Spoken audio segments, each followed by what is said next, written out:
All right. Hello, everyone. Hey Hello. guys. Welcome back to Breaking with Friends. I'm not FabBlondies Bricks. I'm TJ. And that's not FabBlondies Bricks either. That's one Brick Stud. Yeah, unfortunately, Fab is not feeling well today. So we are here. We are hosting the show and we're hanging out. Hello, everyone. Hey guys, thanks for joining us. Yeah, welcome in. Welcome into PBJ, who's here before the stream started. So welcome in, PBJ. Good to see you. Yeah, he always gets Yes, his early welcome in. bird. He always gets his early Yeah, bird tickets in, doesn't he? yeah. PBJ tends to get in early a lot. He's early for this stream. He's early for clicking bricks. He's early all kinds of places. Yes. And Yeah. hello to Replay Gang as well. If anyone out there is watching the stream on the replay. Hello. Hello. That must be. Yes, we're here. How long's PBJ been around on the online community? It sounds like you go back. You go way back with him, don't you? Yeah, we've known each other for a couple of years now. Yeah. Yeah. Yeah. Because I know he's in a lot of like the Twitch circles that I run in as well. yeah. So, yeah. That's right. Because you've been around, haven't you, for quite a while. Sometimes, like every now and then, I might put on just out of curiosity, really, sort of an old episode of London Calling. Then like I can go back, I don't know, 3 years, 4 years. You're on them.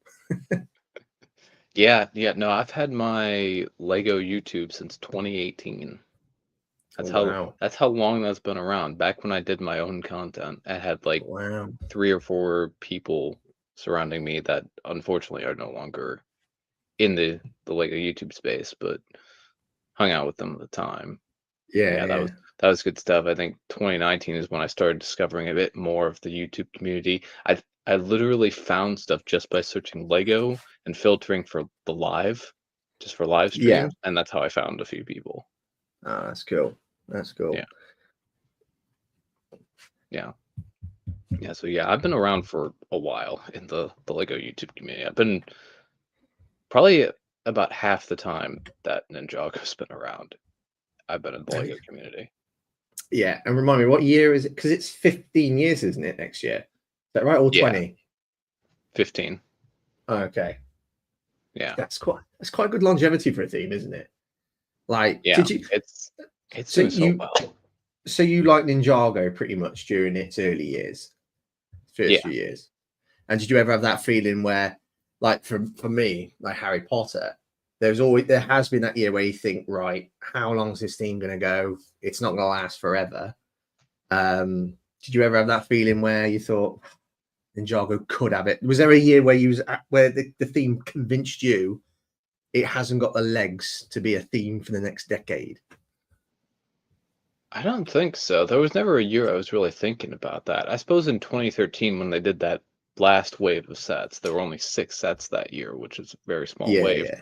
It was kind of like, 3-year span for the themes coming to an end. And that wasn't necessarily convincing me that it was, it couldn't do it. It was just like, okay, it's done. And then I started seeing teasers, I think, in the back of some other instruction manuals, like, we will be back. Because they want the theme back. People want the theme back. And so, it's continued on. And I don't think I've ever really had a point where I thought the theme just can't go on. I mean, there's been like specific endpoints, little soft reboots here and there that are like, they're good stopping points. And there was a point, I think, in 2019 where I was like, maybe I could stop. Maybe, I've collected up through season 10. Now they're kind of transitioning into a different type of episode and, a bit of a different vibe to the seasons. But I like kind of stepped away a little bit in the summer of 2019, and then I got drawn back into it with more Legacy and Prime Empire. Both were really great. So yeah. Do they have like pretty big like reboots?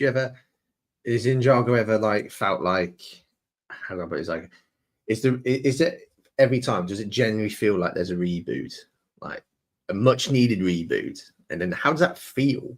Like, it's only ever been soft reboots, really. I suppose our first and this like the softest of soft reboots was just when they changed the ninjas' designs for the movie. They took the movie designs and put them in the show, and that was, I mean, the storyline was the same and the characters were the same. The only other change was that Lloyd's voice actor changed.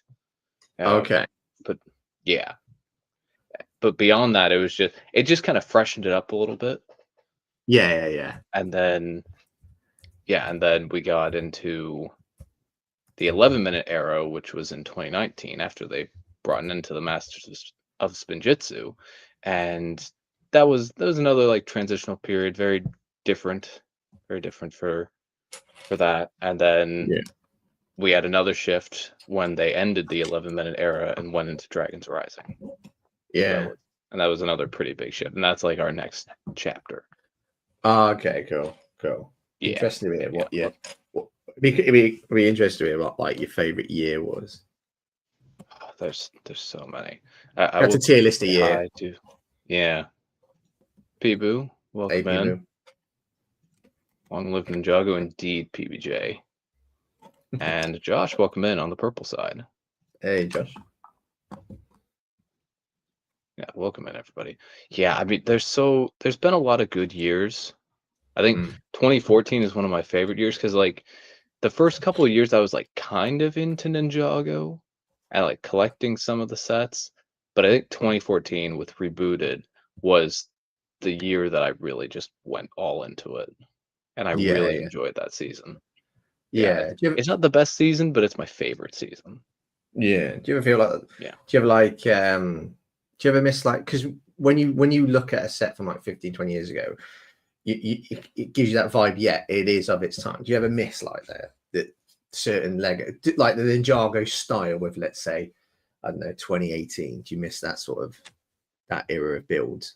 Yeah, a little bit. I think especially the early days, and in fact, I even built this little Ninjago card shrine with this holographic card for spinners.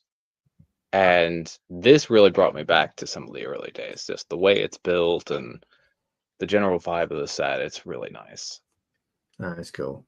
Yeah, brought back good memories. But yeah, I do miss some of that stuff occasionally, but I also really like what Lego does now with Ninjago. Yeah, because I always look at like the older Ninjago sets. They do. I mean, they've aged well, which is something that I can't really say for a lot of Harry Potter sets. Like, there's some sets where I think, you just wouldn't feel satisfied displaying, because I think like Hogwarts, for example, Castle is just like so much better. But it's like sometimes I look back on the Ninjago sets, and even some like sets from like DC and Marvel, and you think they hold up pretty well even to this day. As I say, it's a criticism because like I think sets need to improve over time. They probably did, but sometimes it's like when you look back on a previous set, you think, nah, it's not really worth it. And it's usually really, really expensive because it's like retired. But like, the aesthetics of the set just doesn't look entirely that nice. Yeah. I wonder if like for Harry Potter and for Star Wars as well, even like to an extent, some of the Marvel stuff, because they're recreating the same thing or something very similar, they find a lot of ways to improve, so some of the older builds don't look quite as good. Whereas with Ninjago, it's always been something different pretty much every time. The only time that really changed up or like they just remade stuff was for Legacy, and even then the things were a little different. A lot of the Legacy vehicles still made it into the show or into little animated shorts, and the vehicles look different from how they looked in season 1 or season 2. So cool. Yeah. Do you ever get like your like land speeder equivalent Star Wars, night bus equivalent Harry Potter? Do you ever get like, is there anything in Harry Potter which Ninjago which is a bit like, we've seen this? I mean, we get like the same stuff every year: mechs, spikes, dragons, some sort of car vehicle, all kinds of different stuff. I think I want to say like Kai mechs and just Kai related vehicles are very common because Kai is a very marketable color scheme. And a very, very appealable color scheme, more than any other ninja. So he gets a lot of stuff. So we see a lot of that. I mean, it's still really great stuff, but it can get a little old. Like we had like a bunch of Chimex over the past several years. So many. And they're all like different sizes. So we had like a really small one in 2022. Then we had a slightly bigger one in 2023. We had a smaller one, and we had the Fire Knight mech in this year's wave. Yeah. they do a lot of similar stuff. I think Yeah. I got some of my years mixed up because there's so many. Yeah. Yeah. Yeah, PBJ is correct. Oversized vehicles are common in Ninjago. We get a lot of like big cars and whatnot. And there's also like concepts like the ultrasonic raider, which is like a team vehicle. So several of the ninja can be in that vehicle. That concept Yeah. seems to happen every so often. We have the ninja combat vehicle this year. This isn't it's like a similar concept, but it isn't quite the same because it has a red color scheme as opposed to the primarily white color scheme that the other ultrasonic raider type vehicles have had. Yeah. Yeah. But it's a similar idea. Yeah. Yeah. Yeah. That's cool. I bet Yeah. you still, but I bet you like you're really much buzzing for next year because it's the time of the year, isn't it? Where Oh like, yeah. well, everyone's probably thinking like I am, and assuming you are, and PBJ and people and everyone else like focusing on that one retired or two retired sets you want to get, but then you get that little reminder, that little leak about what's to come next year. I mean, January's gonna. It's just it starts all over again, doesn't it? The new year, and then you got other sets. But I bet you're buzzing to find out what actually is coming out in January, and you. Yeah, we've got all the leaks and the text rumors, but I'm really excited to see what they're going to come out with set wise, and a lot of, especially for the 15th anniversary stuff. Those sets, at the very least, the blacksmith is going to be a day one. Yeah, I'm planning on that. There's another set that's like I think in the $40-50 range. That might also be a day one. It'll depend. It also depends. If it shows up early at another store, I might just buy it early and go that way. Yeah. Any updates about the modular yet? We haven't had much more than what was leaked weeks ago for the modular. I as much as I would want to day one that, I don't think it'd be the smartest choice. No. Because I'd rather wait for double points or a massive high threshold GWP, and chances are something desirable like that's not going to come out on January 1st. Yeah, and I would rather get the blacksmith shop. Yeah, that's what I want to tackle a few more double points next year because I want the Death Star in the future, and I think whether some people will actually think, right, okay, I do like it. I'm not going to get it day one. I'm not going to get it anytime soon. So you might as well just prioritize a lot of double points. I think maybe more people might do that to try and drag that price down. You know, that's what I'm going to be doing, making more, the most of double points when that comes around. Yeah, I think, like for me with the Death Star, I don't think I'll ever get it. But even if I was, I would not wait, or I would not buy it day one. I mean, I would wait because besides double points being better, the GWP just does not do it for me at all. And no. Honestly, I don't like it in the build. In all honesty, I think it makes the hangar a bit too overcrowded, and the tie is just way out of proportion. Yeah, I would 100% agree. I feel like because I've always said, and I've always defended, like at GWPs, I wish they'd be more exclusive. You get an exclusive fig, you get exclusive prints, and so on and whatever. And you do get those odd GWPs that have crept in, having exclusive minifigures. Like I could think of one off the top of my head. It was the Disney one, the Disney 100, where you had the Mickey and the projector. Yeah. As I recall, that's still exclusive to that GWP. And I'm thinking, well, the only advantage to not getting or having a GWP that's not exclusive is that it has no unique parts. That means you can then get the individual pieces, chase up the pieces later on, because I can't see that Death Star without the is it the TIE Fighter or the TIE Advance? Can't remember which one it is now. TIE Fighter, yeah.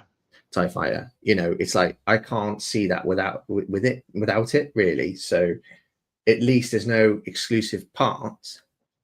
That will make it really, really expensive later on. At least I can just gather up the parts and build up my own. I obviously don't need the box or anything like that. That doesn't bother me.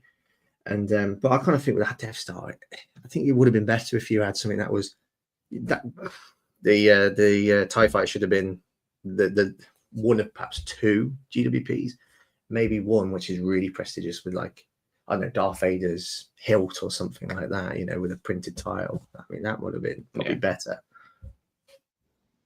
Yeah. I think this GWP just doesn't do it for me. But yeah, that's going to be available this week. Yeah, absolutely. Be available on Wednesday. Yeah, Wednesday for insiders. Yeah. Speaking of Disney GWP, there was a leak for another one, the classic animation scenes. So that's rumored to come out towards the end of October, $130 threshold on anything. So yeah, we'll see what that does. Yeah, I saw that. Showed my wife because she collects Disney, but she's not exactly buzzing for it. She's not too bothered by that. But it's all right. I think there's been better Disney GWPs. It still looks good. Yeah. Goes with 2 figs, isn't it? Wow, molded Simba in Woody. Is that right? Yeah. I'm not familiar with all the Disney stuff. I don't know if Woody's exclusive. I don't think Simba is. I don't think so. I think Woody is one that's been in the recent train sets, the Toy Story train set that came out this year, and then you had the Disney 100 celebration train. I think it's the same. It looks like it is the same fig from what I can see. I just looked it up. So but they have those are those stickers? They are. Oh, I thought they were prints. Yeah, toys. Like, I have to look really close at the image, but yeah, they look like stickers to me. Oh, you can see the lines. Yeah, you can barely make out the lines, but yeah, that's no good. Yeah. Yeah, so just a exclusive sticker sheet. And that's it. So yeah. It's a good print. Like with the Simpsons GWP, I think there was 2 exclusive prints in that. Yeah, there was no figure. But I also think they've tried to show it off as, oh, it's currently it's exclusive print, because I think they're going to reintroduce those pieces next year in the next Simpson set, which is likely to be a Simpson house. And I think that's what they'll do, especially with the painting that's behind the couch. Actually, I can't even say couch. I've never said couch before. We say sofa over here. I was trying to make your language a bit more inclusive to you, TJ. But no, it's sofa over here. But no, I think like it also makes me think of like with Arkham when they introduced like 3 different new head prints, because I think the designers only get a certain amount of new prints per wave or per set or whatever. So it's like a good sneaky way to like slide in some new prints to use for a set next year. Absolutely. So I'm hoping that we get new figs for, what is it, Bane, Killer Croc, and Scarecrow sometime next year. At the very least, Killer Croc. I think Killer Croc needs it the most. Yeah. He hasn't had a standard minifig since the old days. Yeah. So because he was in Arkham Asylum, wasn't he? But but what was it? People's complaints that he didn't have a molded head. Yeah, he's in the Arkham set, he doesn't have anything unique besides his head. Like, it's just like a standard minifig head. Although you could feasibly use the body from Lizard from Spider-Man and probably create the same effect. But not everyone wants to do that. That's okay. No, because some people out there probably feel like they're tampering with the official figure, aren't they? Because it's not quite. Well, it's not official Lego canon, is it? If you make your own sort of minifigures and so on. But going back to like Woody, I absolutely hate that Woody minifigure, only because like it used to have a nice molded head, and all of them did. Buzz and I remember seeing those. But it's, like I don't get it. I don't get it. Is it just because they don't want to make a mold? Yeah, but then they had to make the hat mold. So yeah. I don't know. Who knows? Who knows what Lego's doing? Yeah. PBJ says day one purchases should be rare to take advantage of deals, double points, etc. And I do agree with that. But at the same time, when it comes to Lego, you have to vote with your wallet. You have to tell Lego what it is you're willing to pay for, what it is you really want. And for these 15th anniversary sets specifically, I need to tell Lego that I want more things like this. So I'm going to buy the 4 weapons blacksmith on day 1, regardless of what sort of GWPs are coming out. I did the same thing with Blacktron at the beginning of this past year. I went out and I bought it day 1. That's the only day 1 purchase I made. Yeah, I remember you were looking forward to that, weren't you? Yeah, and I think, I try and wait for deals, wait for incentives as often as possible. But I think, as long as I save for the stuff I'm really, really a big fan of, it's okay to make that full price day 1 purchase every so often. Oh yeah. How's it over? I think I've only done it. No, I've done it a few times. No, did it with Hogsmeade, Main Tower, but outside of Harry Potter, I think Tudor Corner might have been the first set in a while outside the theme that I got day 1. Yeah, that's a good one. Brixplorium, welcome in. Trevor, good to see you. Hey, Trevor, mate. Yeah, no, I used to. I've done a couple times where I've bought the majority of an Ninjago wave day 1, and I learned to stop doing that because that was a bad idea. Yeah, especially when it's like a Lego theme like that. It would be discounting it. Yeah, I mean, one time it was in 2016, so I was younger. It's all fine. But the other time was in 2022, and that was not a good idea. Yeah. Another bag. Oh, by the way, I'm finishing off the set that I started with at the start of the month. Oh, nice. Yeah, Hogsmeade Station. Nice. And that actually retires this year, so I had to get it. And it was meant to retire last year, but for some reason extended the shelf life. Probably makes sense because obviously they've got Hogsmeade out and they've got the castle, so sort of like can act as like a bridge type of set between those two. So yeah. I'm not working on anything at the moment, but I've been working on sorting. So I've taken apart the Temple of Air Jitsu. There's only one base plate left, and it's only because I plan to convert it into its own display thing. But that's the rest of it. That's some of the rest of it. It's all been sorted, and it's a giant chaotic mess. Yeah. There's a lot of parts. Yeah, very messy. Yeah. You just playing it Brickworld next year? I plan to. I still have to chat because what Amberline and I are gonna do is we're just gonna. I think she already has a table space, and so she only reserved a very small section for herself. So what I think we're gonna do is have her expand her section so that I have room to display whatever I want to display. Because that way we're sitting right next to each other and can hang out. Oh, that's good. Yeah, I was going to reserve a display section, then invite her to display at my table, but she said that she has to have her display section already reserved to get her to mock build. Yeah. What's she building? Is she going public or is she keeping it a secret? I think she talked about it on her last stream, which I was on. She's working on some habitats. It's okay, cool. Thing. That's one mock, and then the other mock is Wonder Woman's invisible jet, and it's going to be like a little joke mock where there's nothing there, and it's just a runway. Yeah. Lumberjack Josh gave her that idea.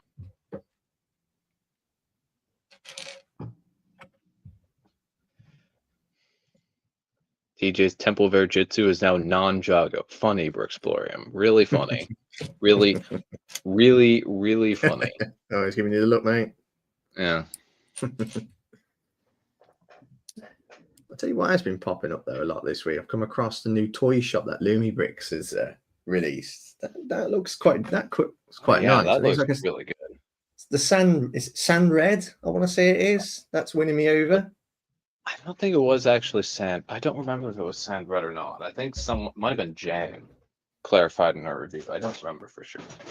I haven't consumed too much content about that set. Just been seeing it. But yeah. I mean, Lumi's really been the talk this week. We talked a lot about it on London Calling, and then Greg and Lauren were working on a couple of Cyberpunk sets in Greg's member stream. They were yesterday. Yeah, the member stream. Yeah, which was very fun to watch. And I'm really tempted by those Cyberpunk sets. I really like them. Yeah, so I have 2 Lumi Brick sets so far. I have the train, the steampunk train, which is not really a good set, but it's a much older set. Yeah. I wasn't really a big fan of how that one turned out. But the other one, which is back here, the bamboo house, that one's really nice. Yeah. I'm a big fan of that one. I really like it. Brick quality feels the same. Yeah, brick quality is good. Yeah. Yeah, it's a little bit of a different build because it's a bit of a different target audience. They got all the wires and everything that are within it, but overall it was a good experience. It's very much more At for least for adults, me. though, isn't it? Yeah. Yeah, this is not a children's toy, Lumi Bricks. It's specifically for adults.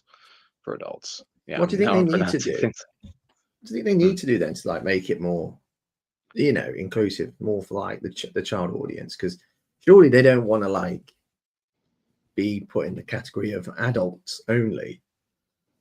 With how they started their brand, with all the lighting and everything, I think they kind of put themselves in that category from the start.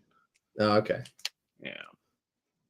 Yeah, I think a lot of I don't know if they necessarily need to get into that market of marketing No. towards younger audiences, because it seems like their stuff is working out just fine. I Yeah, think yeah. I haven't looked at much Fantasy. Let me look at Fantasy. I think Fantasy has some stuff that's more kid oriented, younger audiences oriented, and then also stuff that's a bit more adult. Like I was looking at the Garfield stuff, and Fab had some of that as well. Some of that I Yeah. think could be considered a bit more kid friendly, but I don't know for sure. I don't have as much experience with Fantasy, and I haven't kept as close of an eye on their stuff. Yeah. Yeah. It'd be really interesting to see a bit more because you do get a lot of comparison videos now with Fantasy versus Lego, Lumi Bricks versus Lego. I think it'd be an ideal move to start seeing, hopefully, for those who do content outside of Lego, where they do Fantasy versus Lumi Bricks. Yeah, I think there's probably been like a couple of those, I think, because I could have sworn that Fantasy recently released a toy store. Yeah, they just did a toy store as well. Fantasy did. That's right. Or So, is that coming out, yeah, or is that out now, or is it due to come out? that's already available. Oh, okay, cool. Yeah, and yeah, so yeah, Lumi's toy store is a bit brighter. I mean, they're both different. They're different builds. So yeah, and they both look good. And there's a $10 difference between them. The Lumen Bricks one is $10 more expensive than the Fantasy one. Yeah, I'm sure some people have compared the value, but I have not seen such comparisons as of yet. Yeah. Yeah, let me see. So many pieces for the Fantasy one? Let's see. Looking on their website right now. All kinds of stuff that I can do.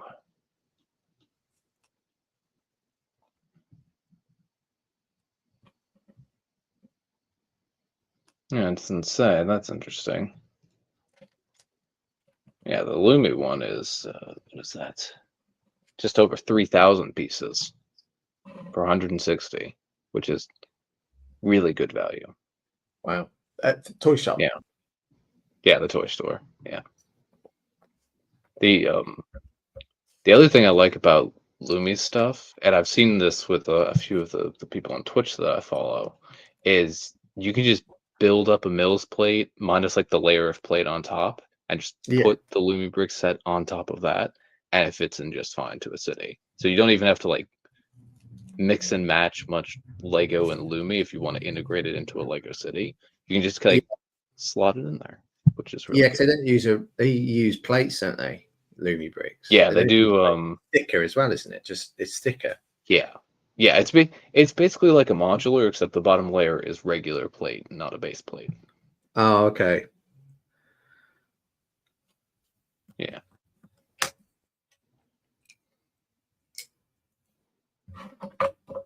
Yeah. But yeah, the cyberpunk stuff Yeah, the Cyberpunk stuff is their bases are a little different because they have the connecting electronics, but they have a plate, brick, tile layers. Yeah, it's really tempting, all the Cyberpunk stuff. The one thing that's preventing me more than anything from really delving into the Cyberpunk buildings is space. Like, where is it going to go? Is part of the issue. Like for me, I have some stuff that's behind me that's on shelves that'll get dismantled eventually. Like eventually I'm going to take it apart because I don't have space for it, put it in storage because I've enjoyed it for the time that I've had it to make room for something else.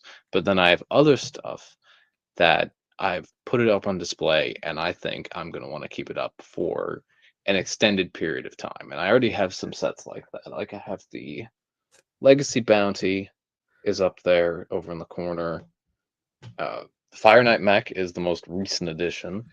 That's going to be up for a while. When I get the Temple Bounty, that's going to stay up for an extended period of time because I really like that one, the way that looks. Yeah, you have like different sort of like wow, you've got sets. I'm assuming the Ninjago City sets. That's going to be like forever display, no matter where. Yeah. I think everyone gets those type of sets, and then you've probably got sets that are like falls just below it, and think, well, maybe for the next 10 years.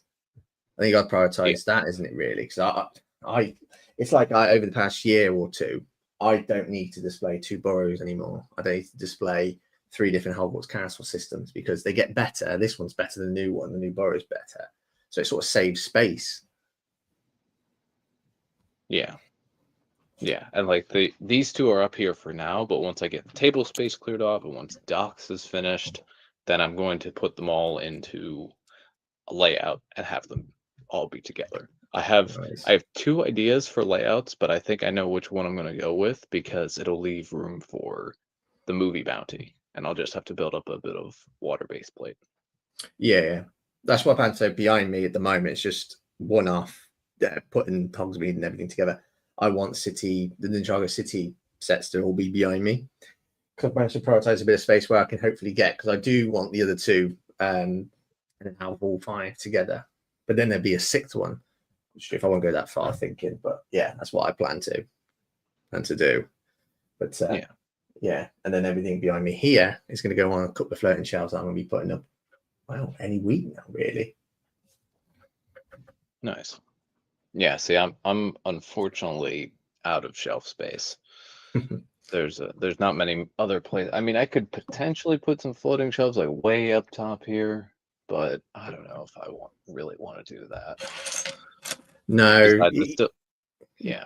Yeah, you got to be careful with floating shelves. I'm a bit nervous. I've never really displayed Lego on a floating shelf before. It's always been like bookcases and tables and so. But since I mean, I do have a couple floating shelves. Let me see if I can show them. They're up there. Yeah, above this closet, which is a similar layout I had to the last room. And I just put some stuff. Like I've got a few dragons up there and a couple other things. Yeah, just stuff I have space for. I have 3 Republic fighter tanks up there. I probably don't need to have all 3 of those built.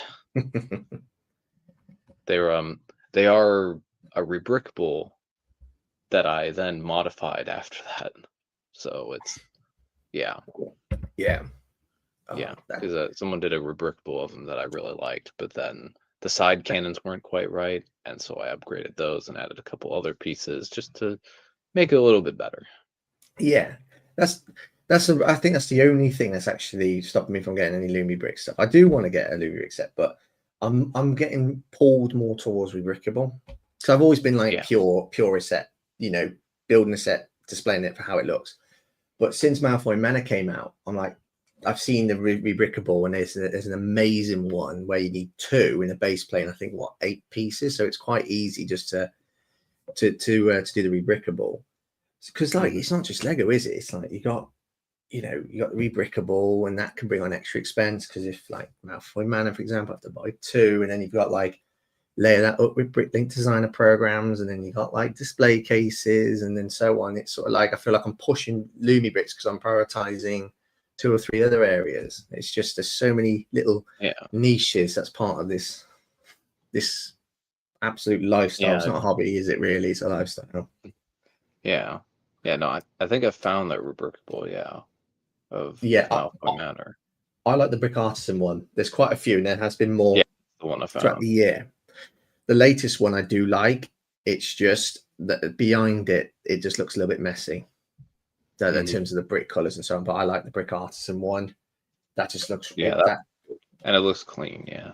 It just looks so good. You just need two sets, base plate, and 8 pieces, I think it is.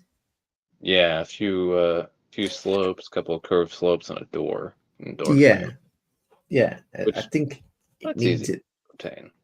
because Malfoy Manor is like really thin. It's like I don't know. I Yeah, don't even think you can stand up a minifigure in any of the rooms. Like 1 or 2 studs deep, I think it is. yeah. I'm looking at how this set is. Yeah, that rubric was really good. I really like that. But I like all the Scarlet Patronus Diagonal sets. There is an actual guy that I don't think I've come across, and he's now started to do, and he's done many of them, compatible Nocturne Alley sets. There's a load of Nocturne Alley sets now. So thinking where Nice. Scarlet Patronus has set you up nicely to go and expand on your Diagon Alley, then this other guy has come in and just said, look, here's all the Nocturne Alley stuff. So you could have all of it together. It's a little dream. I wouldn't mind doing that. Yeah, that'd be good stuff. I saw a rubricable today that took the current 3-in-1 castle and the previous 3-in-1 castle and combined them together. Yeah. And that looked really good. I already have the previous 3-in-1 castle. The current 3-in-1 castle isn't on my list to get yet, but it's also going to be around for a while. Yeah. And I'm just going to wait for sales to show up on it. I'm not going to get it full price. So it's a possibility. I like seeing the rubricables, whether it's just a straight up alt build or a combination of 2 sets or modifications to a set. There's a few Ninjago rubricables that I've looked at, and I just haven't gotten around to it. And it's like, do I go down the Lumibricks route? Do I go down the rubricable route? Is there too much stuff coming out to where I can't do either because I'm too focused on getting just the bare minimum of sets that I want? Yeah. Lots of different avenues to go with Lego. Yeah. Have you ever got any Bricklink sets? You have, haven't you? Yeah, I've got the Siege encampment. I was going to build it. It was supposed to be my current build after I finished the Viking Village, and then I obtained Ninjago City Docks, and now it's been pushed back by another month. Yeah. So, yeah. So that's where I am. And Hopefully. Go on. What do you say, mate? Yeah, no, I want to get to that next because I really need to figure out all of my castle factions, specifically the Black Falcons. Yeah. Need to figure out what I'm doing with them. Yeah, I picked up 2 Black Falcons yesterday at Bricks and Minifigs Algonquin because they were running 10% off minifigs, and I had rewards, so I got each of these guys for $6 each as I drop one. Yeah, I switched the headgear on them so they'd be a bit more unique because they're pulled straight from Lion Knight's Castle. I can't believe Lion Knight's Castle retires this year as well. It seemed only 5 minutes ago it got revealed at LegoCon. Yeah, that's down here. That's on this shelf. I think a lot of people aren't aware that I have it, but it's down here. No, I didn't know you had it. Yeah, wow. It lives down here. There's the brick heads that Amberlia made of me. There's the Camino training GWP, and then there's Lion Knight's Castle. Yeah. Nice. That's cool. Yeah, it's a very nice set. But yeah, my worry is that when that set retires and Medieval Town Square retires and all that stuff, is that all the associated castle minifig parts are going to retire with it from PAB. So all of the Black Falcon and the Lion Knight pieces will disappear. And Forestman as well. And Wolfpack even. Because there's one Wolfpack torso in. Do you think they'll make another castle? Do you reckon they'll make another Lion Knight's equivalent for a different faction? I don't know if they necessarily need to, because Bricklink Designer Program seems to be filling that void. I think they have to keep some sort of castle minifig parts in circulation, which is why they've introduced this new 3-in-1 castle with 2 different factions. And I think there's there's speculation because we can kind of see something in the background of that box that there's going to be another Creator 3-in-1 set with the opposing faction, the Serpent Knights, I think it is, sometime next year. Yeah. We don't know for sure. That's just speculation. But yeah, they have to keep some sort of castle faction around, a couple castle factions, so that there's minifig parts for the BDP designers to work with. But yeah, I think BDP is really filling the castle void. So I don't think there's necessarily any reason to make a massive castle again, at least for a little while. No. Yeah, so yeah, I think that's where we're at with castle. BDP is the way to go.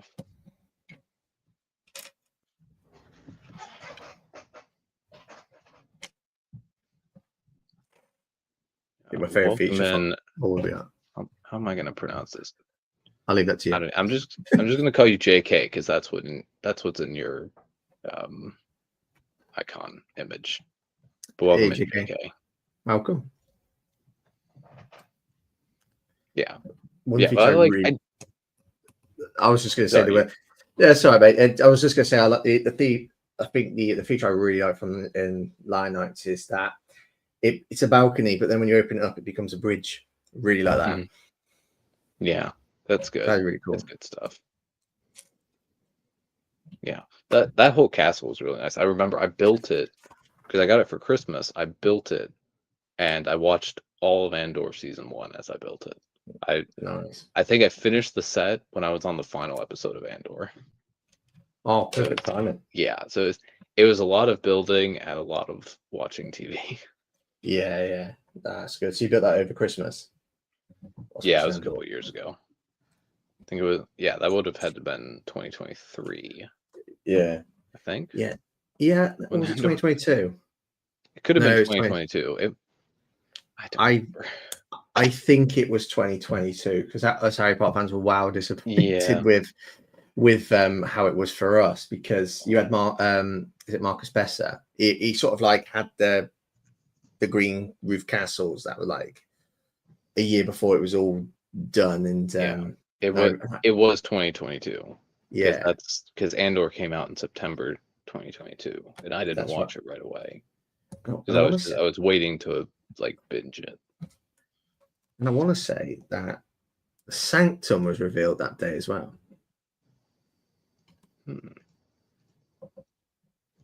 Yeah, I think it was. It was, wasn't it? Sanctum and Line Nights. And then they did something with Avatar, didn't they?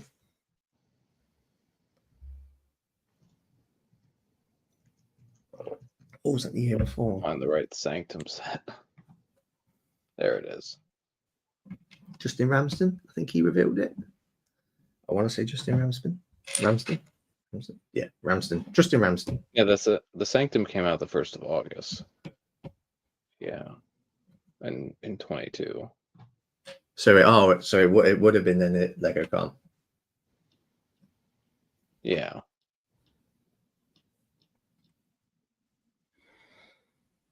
Yeah, LegoCon 20. I looked at Brickset's news articles, and LegoCon 2022 is like the first thing that pops up. Yeah, it was. Yeah, I remember seeing that because I was at Brickworld during that time. So I remember like being vaguely aware that it was happening. It'd be better than the first one. The first LegoCon, because they only did 2, didn't they? The first one was a bit. Yeah, I remember in 2023 they like had it up on one of the screens in Brickworld, and I was like semi paying attention, but not really. Yeah, I know there was I think in 2023 there was a LegoCon watch party, but I didn't attend that. I was elsewhere. Oh, okay. But it could have been something really special. That it could have done something really. They could have done something with the LegoCon, to reveal sets and. Because it was in June, they could have released some. Wow, they could have had a lot of fun with it. They could have went on to reveal July, August, and September sets. Yeah, I think. Yeah, some of it was. Well, some of it had already been, you know, it was stuff that had been released in the rest of the world. North America was still waiting for stuff to come out. And then, yeah, but they only, I remember from the Lego cons, they only revealed a few things, and that was it. It was all other stuff we already knew about. So, yeah. Hey, And I say revealed like loosely because they'd announced the set before LegoCon went live, and then they'd talk about it on LegoCon. Yeah. Yeah. And what news did come out this week was the modular. Was it this week? It was news about the modular, but Yeah, there was take it with a some pinch of rumors about the modular. Yeah. music store and a Let me see if I can find it. sofa store or something like that. Trevor's videos, welcome in. Good to see you. Hey, Trevor. Good to see you, mate. How are you? How's your boys? How's your boys have been back at school for a whole month rumored to be a music/furniture store, something along those lines. Yeah. Take it with a pinch of salt, because last year Last year there was like half a dozen things that it was supposed to be before we finally got to Tudor Corner. Yeah, so it was to be a fish and chip shop at first. It was to be like a fish and chip shop or something else, and yeah, then it became Tudor Corner. Yeah, who knows what it's going to be. How are your boys, Trevor? Because it's been a whole month. Is it first month of school? Halfway through the term now. 4 weeks done, 4 weeks to go. To slog the first term. It's usually over here. It's usually our longest term.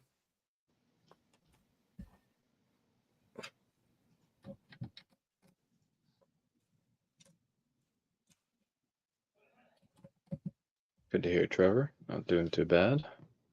That's good. Nice one. Yeah. Yeah, we'll see what they do. I kind of just like enjoy looking at the modulars. I don't necessarily collect them myself. I may still get Tudor Corner at some point, but there's too many other things for me to worry about at the moment. Oh yeah, you retired sets. Thinking about that? No, I've got all the retired, like anything that's retiring end of this year. I've already got, unless I decide to get more Blacktron Renegades, or if I make a last minute decision to buy Medieval Town Square, which I probably shouldn't do. But yeah, I'm starting to focus on some of the Ninjago sets that are retiring in the middle of the year next year. Because the Temple Bounty is gone in the middle of the year, at like July 31st, and then I've got 3 other sets on my wanted list that are also like that. Although I've got one of them in the mail because Kohl's was doing a sale, so I got it at a bit of a discount. Rogue's Mech Dragon Rider. Oh, cool. Yeah, looking forward to that one. Meets markets. That's now because obviously with October being Wednesday, feel like that's when it really heats up about not missing out on markets. Yeah, and they could do what they did last year with Gardens, where they run a sale during Black Friday and it sells out in 10 minutes.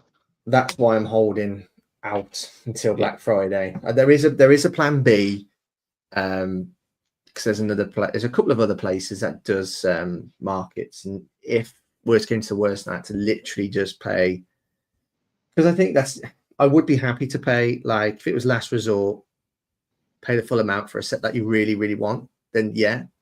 But I'm trying to hold off until Black Friday, because I always think City Gardens last year was my best ever purchase, because it was 20% off. It was 240 double points. You had 3 GWPs. I actually sold those 3 GWPs because one, I didn't really like them, and I also qualified for the same GWPs as well because I got my wife Snow White's Cottage. So when I sold the 3 GWPs that came with Gardens, got £90 back. So I actually spent 150 with double points. That's half price over here. So I thought that's what I want again. That'd be it'd be amazing if I could get that, because I'm really looking forward to markets. I think be interested in markets, because when I built workshops, it was, even though it's fantastic and I absolutely love workshops, it was never going to quite have the stature as Gardens. So I'm really excited for markets, because I think markets is closer to pushing City Gardens as that #1 Ninjago modular Because workshops can't do it. I don't think it can. It's just not. It hasn't got that. Well, it hasn't got all the piece count is compared to the other two. Yeah, workshops is good. It's not like the top tier. It's good modular, and that's perfectly fine for what it is. But yeah. Brooksplorium says 262 days until Brickworld 2026. Thank you for the countdown, Brooksplorium. Oh, and let's see, Trevor says, I'm halfway through building the Black Pearl and started building the new Haunted Mansion from Lumi Bricks. Nice. Very nice. Oh, nice one, mate. Oh, the Haunted Mansion. Yeah, I saw Jang's review on that. That set is phenomenal. Like that in the toy shop in the art gallery. Mm-hmm. You know, them's ones that's really getting me thinking. But I like haunted stuff. I can't wait to get the Haunted Mansion, the Lego one, the 3-in-1 at the end of October, because that's going to be like my near to Halloween build. But that Haunted Mansion from Lumi Bricks does look pretty good. So many prints, and it's just lit up beautifully. Yeah, and its first run is 40% off, at least in certain places. I don't know if it's that case everywhere, but they made a mistake, didn't they? Instructions, and they owned it, and they sold the first production run of it for 40% off. It looks like it's all sold out here, but that just shows they want to please their customers. Yeah, 40% off. Because they probably wouldn't have made a lot of money on it. Yeah, so if they made lots of mistakes and then they had to make a lot of cuts for them because of knocking 40% off, they probably didn't make a lot of money. So they probably prioritized the fans in that area. Yeah, and I think they knew, like, if you're getting a mistake in the instructions, to discount it from the start, because they know there's going to be those complaints, so it kind of eases the customer a little bit. Brooksplorium bought the Haunted Mansion to build the ghost ship. Very nice. And then Trevor got it cheaper on Amazon. Available on Amazon with the error instructions as well. That's cool. It's cool. Hey, we've got Amazon Prime coming up soon as well, haven't we? Yeah, we got Amazon Prime days. I haven't heard any rumors about this. There's just been speculation, but there's been speculation that we're going to get double points in October to compete with Amazon Prime days. Yeah, that's why I was feeling it's going to heat up, because double points for markets does sound pretty good, especially when it's only a few months away. But I'm probably going to ride my luck a little bit. I think in this day and age, even if it did retire and I did miss out, I don't think it's going to be completely within the realms of impossibility that you can still get the set. Still can get that set. Yeah, you can probably still be able to get it, and for a decent price, especially if it's just after retirement. Yeah, but I will have to get it. I will get it. If it is that deal, that price, then it will have to be midnight, like I did with Gardens. Because I think Gardens, didn't it go out of stock? Didn't it? It went out of stock over here in 10 minutes. Yeah, I remember I had my friend Skrills. She wanted to get Gardens, but she missed the sale. But I visited 2 Lego stores that day, and I messaged her, and she didn't get back to me at the first Lego store, but at the second Lego store she did. And fortunately, both stores had Gardens, and so I bought it on her behalf, and then we did the handoff at Brickworld, this past Brickworld, which was really good. People saying hi to each other cross-platform. The Trevors say hello to each other.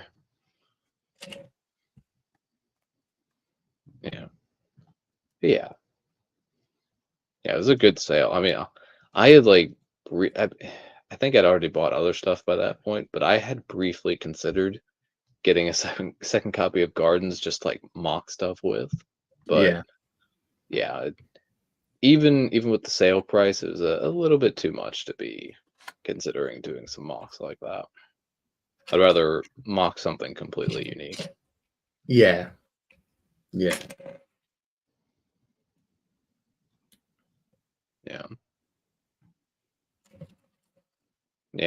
And also with mocking, that's what's convinced me not to pre-order the Outlaw Forest Den, which is coming out in a week and a half or so. For PDP Series 6. our next Working with Friends stream will be right before that happens. Oh, The day okay. before. Yeah. So we'll be able to talk about it again. But yeah, I have plenty of Wolfpack CMFs. I don't need to buy this BDP set. I can mock something, and then if I need any Wolfpack decoration, I can just find some customs, and that'd be better. It probably cost about the same, but the difference is I've already purchased most of the parts I would need for a Wolfpack type mock, so they're all here and they're all overflowing in my parts drawers. Yeah. Trevor bought Gardens and Sale 2 last year. Nice. Yes, you did. Did you build it, Trevor? Did you build it? I can't remember you building it. Unless you're playing the stop motion. Unless you're playing the stop motion. Or for him is mocking is your future. Yeah, I can totally see that. I think if it wasn't for Ninjago, well, for one, I'd probably buy a few more Lumibrick sets if Ninjago wasn't around. But two, I'd probably be focusing a lot more of my funds on mocking, rather than sets. But yeah, I'm sucked into Ninjago and I'm getting all the vehicles and everything, so that I have all the stuff that's in the show. Yeah, it's going to be amazing. Is it January the 1st? I think it's going to be huge. Yeah, more stuff. Investment set, nice. Investment set, nowhere to display. That's fair. I mean, that's the size of it. It's big. Just there. It's big. Jade hand for comparison. It's a big set. It is big. Investment set. I don't know. Is that the first set you've done investment? Is that the first investment set you bought, Trevor? Or a set that's ended up being investment? But it's not. I mean, I don't know. It's not too bad, is it? I mean, it's not the hardest thing to display. That's probably right. If you ain't got space, you ain't got space. But I don't think it's the hardest set to display. The one set I've struggled to display is actually the one behind me down there, and that's Mos Eisley Cantina. Now it's where it's not going to be because I don't like it. Because I like it. It's just I've had to take the part where the the dewback is on, what he drinks on, to take that off because I hate overhang on the shelves. But that is a really hard to set to display because there's so much stuff. And it's quite wide, the cantina, because there's two parts on either side of the building, like where the dewback drinks, and then there's another piece, and then you've got the moist apparatus and so on. It just makes it all awkward, and I hate taking things apart so it fits in. It's like I'm watching, because I do like watching upcoming social media influencers or like new to the game, and then there's one who does Ninjago. He's Ninjago nuts, right? He's over here in the UK, and he hasn't got much room in his house, so he's built like a shed in his garden, and that's his Lego room, and he's got like bookcases inside the shed, but he's got the City Temple set, but the bit at the top, right at the top, he's took apart because he can't fit it onto his bookcase, and he's put that bit on top of the next shelf. Oh, see, I can't do that. Everything needs to be together. Yeah, I couldn't do that either. I could not move any of the modulars down. I think if I had kept the modulars all on these shelves behind me, I think docks would have fit on one of the lower tier shelves, and then I wouldn't have been in trouble until whatever the next one is, assuming it is a modular. So so it's gonna be. They can't leave workshops on its own. I don't think. I mean, workshops is, of the 5 modulars, probably the best one to be on its own because you can, most likely connect multiples to one another. But yeah, I don't think it should be on its own. The only other time that a Ninjago modular has been on its own for an extensive period is, I think Gardens had the longest run on its own at 1.5 years before Markets came out. And then City had, I think, 1 year before Docks came out.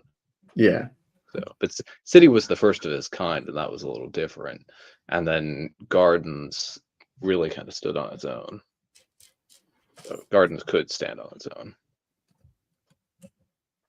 Yeah, we'll see. Yeah. I have a assume if it is a modular, I have a plan to adapt it into my layout, and it will work as long as it is not the same size as Mark. As long as it's a smaller footprint than what Markets is, I think I can make it work.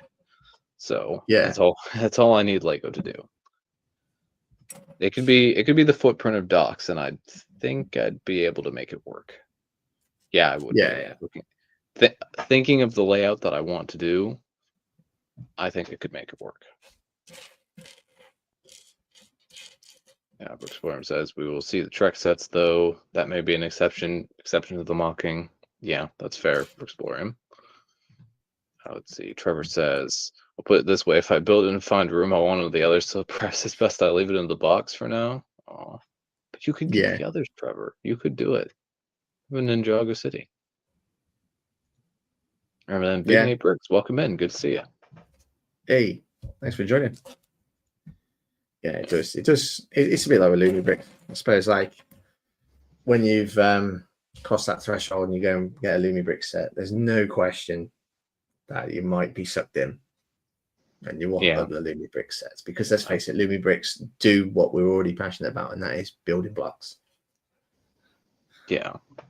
My other worry with getting the Cyberpunk buildings is that I'm gonna want them all, like I do the Ninjago modulars. Like I'm gonna want to have all the buildings next to each other, and that's a rabbit hole. That's yeah. Like of the 4 that are out there, there's the apartment, the izakaya, the floating train station, and the game stack. I think those last 2, the floating train station and the game stack, appealed most to me, and I think I could probably just get those. I could just get those 2 and put them right where City and Gardens are right now. Of course, that doesn't accommodate for the Temple Bounty, but that's a problem for another day.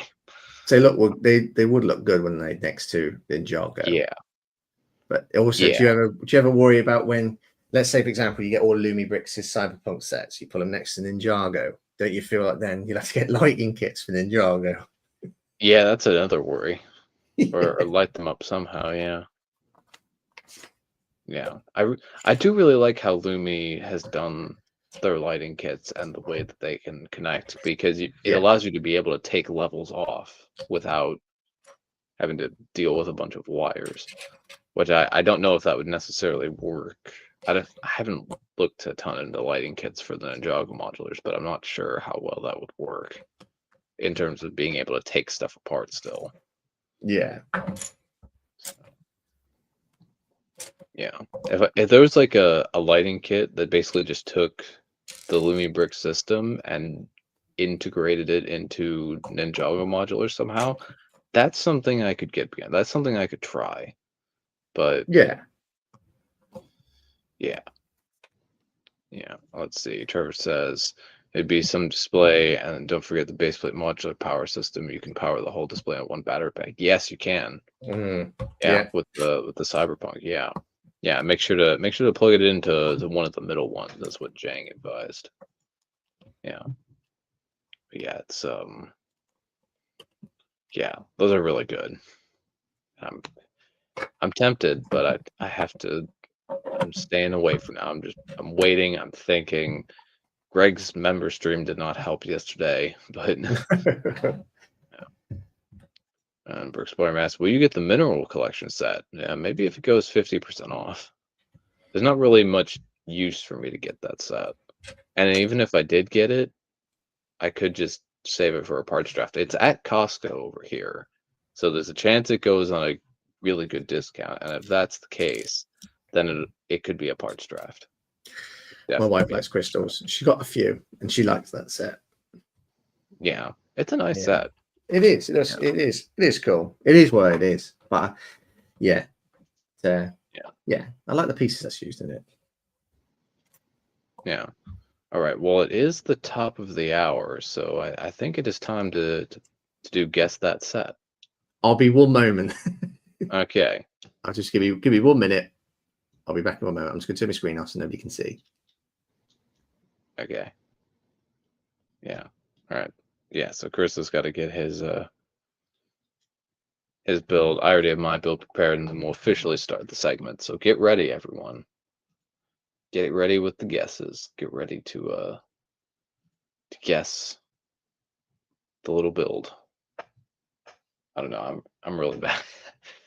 I'm not doing great today. I don't know. I'm just tired because I woke up early and I did the shopping, and that's apparently enough to tire me out. Yeah. Yeah, I was going to sort during the stream and try and get rid of some of this mess on my desk, but I don't think I'm going to do that. I will show you guys. This is the base plate I'm going to turn into a little diorama display. What I'm going to have to do is take the dark tan section, move it forward a bit, and better integrate it into the landscape, because I don't want to have all this ugly stuff on the back. I want to give it a black border and make it look all nice. So that's what we're going with. But I can't bring myself to take this apart, because I really like this little pond feature with the Sensei Yang statue and the bridge as well. The bridge is really nice. Yeah. Yeah, I can't take this apart entirely. And I felt bad because I also took apart my tree, my really oddly shaped trees in the Temple of Air Jitsu. I'm going to have to bring that technique back where I kind of thread a hose piece in between and connect a bunch of stuff. But yeah, it's good stuff. But yeah, mineral collection, yeah, it's okay. It's a decent set. Yeah, I was a little bit more tempted when it got initially revealed, but now I'm like, okay, it exists. Do I really need it? Probably not. Plan on building your Samurai Villamox soon. Nice for exploring. Yes, PJ, that is where the proposal happened, which is another reason why I want to keep it built. Okay, so Chris is back. So we're gonna do guess that set. So here's the intro to that.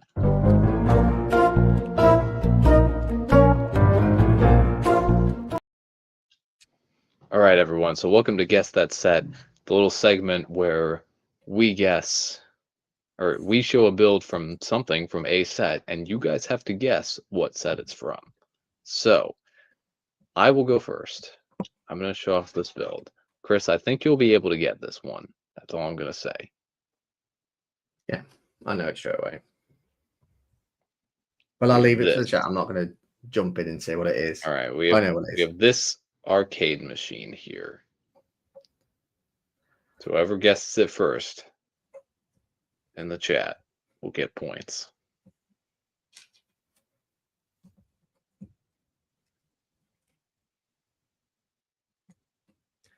All right, Trevor's videos is guessed gardens.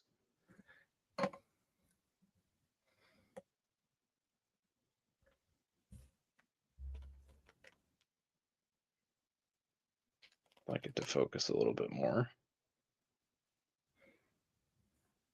You guys get the general. Where's my... Maybe this will work better if I put it on this. There we go. That helps a little bit. Less of my face and more of the arcade machine. All right. Trevor's Gardens. PBJ, what do you Gardens. Think? Any other guesses? Big Nate. Oh, Peeboo's gone Temple Bounty. Interesting. Interesting guess. Any other guesses out there? Brooks Farms has no idea. PBJ agrees with Trevor. So also guessing gardens. Okay. I think that's enough guesses. Trevor's correct. It is from Ninjago City Gardens. Josh TJ's from wow. Yes, this is the arcade machine that's up in like the little ninja hideout thing from Gardens. Yeah. And I suspected that Chris would get this one because Chris has built Gardens. So yeah. That I would have known that before I built it. I've seen Jan's review of Gardens about 3 or 4 times prior to buying the set. But yeah. Yeah, it's one of my All favorite. right. Congrats, Trevor. Such a good little play feature where you can actually move the character in it. It's very nice. Very nice. And also, as a note, Peeboo, I don't actually own the Temple Bounty yet. No. So I would not be able to show off a little build from there. So, yeah. Well, one day. Yeah. All right. So congrats, Trevor. Yeah. I'll make sure to pass along. Yeah, I'll make sure to pass along to Fab that you guessed my build correctly. All right. And so, Chris, what build do you have? I have this.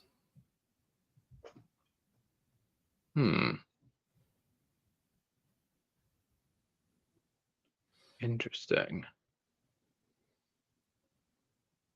All right, everyone, put your guesses down in chat. Where is that from? What set is that from? I'm not obliged to say what it is. You can say what it is. You can give whatever hints you want. It's in a set. All right. Trevor's videos is guess Friend's apartment. Friend's apartment. Yeah. Friends. Trevor's video said that. Yeah. Oh, okay. Friend's apartment. Josh, again, TJ's room. Wow. Nate is guessing the Queer Eye set. Ooh. Oh, okay, so this is giving you like it's part of the American TV program range. Yeah, the Friends TV show. Yeah. I'm gonna confirm it's a sofa. I think you can all gather that anyway. All right, Peeboo has guessed the Burrow. The Burrow. I tell you what, some good guesses here. Yeah, interesting. All interesting guesses. I have no idea. Brixborium says, all right, Brixborium, your first guess, Queer Eye apartment. I'll allow the spelling correction, but you only get one guess per build. So yeah, that is your guess. All right, I think any other guesses? I think pretty much everyone who's active in chat has guessed. PBJ does not know. So what is the build, Chris? Where's it from? Okay. Well, it's not the Burrow. So sorry about that, Peeboo. And it's not from the Queer Eye set because I don't own it. And Trevor, it's not the Friends apartment set. It was a very good guess that because there is a sofa build on it, but I don't recall it being yellow. Can't remember what color it is yet. It is the sofa on the upper floor, the highest floor of the jazz club. Ooh. Oh, very nice. Yeah. That's why I always say, guys, you've got to look inside your modulars. Yep. Very nice. Very cool. Brixborium has that set. Yeah. That's what I think. That's what's challenging is because, like, even myself included, that like, when was the last time you opened up a modular and just looked at the inside? You know, that is pretty tough. Like, if you're not looking at your modulars, you forget what's in there. But yeah. Once again, Chris's choice proved difficult. See, I thought my Hocus Pocus one from a few weeks ago was the hardest. But then Lauren swooped in and guessed it correctly. But no, I thought that was the hardest. Yeah. I think everyone now, within the next few weeks, is going to start opening up all their modulars as like a revision. That's why we need hinge-back modulars. That's why you got to buy Lumibrick sets, Brixborium, for the hinging open walls. Yeah. Yeah, so well done, Trevor's videos for guessing mine correctly. And yeah, the segment will be back again next week. I guess I'm gonna have to make it a little bit more difficult next week, since mine have been guessed 2 weeks in a row. Yeah, I know. Yeah, I tell you what, it's a good little game to play. I was going to just throw this to the guys in the chat and as well as you, TJ. But obviously, with the Death Star coming out in a matter of days, It's £900 for us in the UK, and obviously $1,000 for you guys. What if somebody gave you a voucher, $1,000, 900? What purchase would you make instead of the Death Star that will just completely make it into a much better deal? Because there has been conversations, plenty of conversations about, you know, what you could buy with the money you would spend on the Death Star. You know, what purchase would you make? And if you want to, guys in the chat, tell us the total piece count, the total minifigure count. You know, I think that might be that would be a little bit of fun to do in the second half of this show. Yeah. I'm assuming it'd be Lego specific voucher, because I think otherwise I might go to Lumi and buy all 4 Cyberpunk modulars. Yeah, that'd certainly be one way. That'd give me a lot. That'd give me like double the pieces, I think. Yeah. I don't think I'd get quite up to 1,000 with that. I think I'd get halfway there and already have all 4 modulars. Yeah.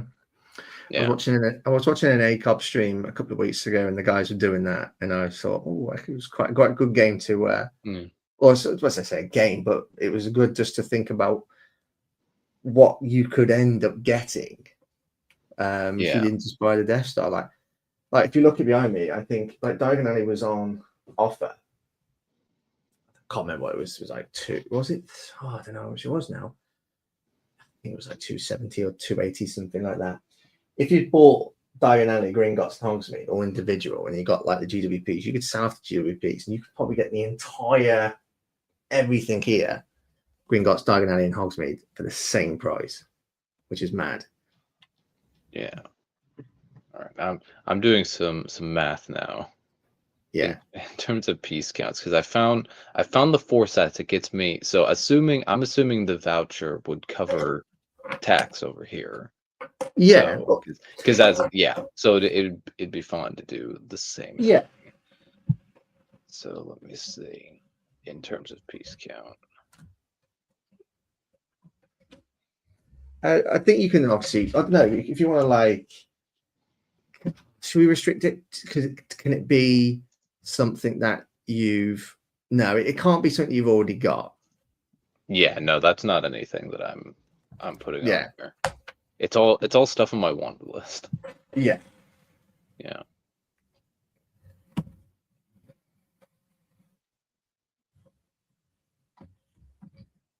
All right, I'm gonna see if I can find. Problem is, these sets are now $23, not $20. You can sort of that doesn't help. Put it like in your cart. Do you think? It's a shame that they don't Lego haven't got like a feature online on their website where it can actually add up the amount of figures and pieces you're going to get with your order. Honestly, I don't think they want people to do that. Because then they'd see that certain themes are not as good value. Possibly, yeah. Yeah, it's a good point, actually. Exploring would get a ton of pad, but that's one way to go. Yeah. So then, I could just get $20 worth of pad. $20 worth of Black Falcon figures. Yeah, no. Okay, so the 4 sets I would pick, because it's 4 sets, all currently on my wanted list. And the total of this would add up to $980 plus. Yeah. It's not including tax, but that's fine. It'd be the Temple Bounty, the Guardian Dragon, both of those are Ninjago. Yeah. Arkham Asylum, and the Ideas Botanical Garden. Nice. That would get me 10,782 pieces. So roughly I think that's about like 1,700 pieces more than if I were to buy the Death Star. Not sure in terms of figs. I need to go through that next. I don't think I'd get too many figs. So that's like 1, 7. Let's see. Just do my list now. I've had a long thought about it, so I kind of know what I'm going to get.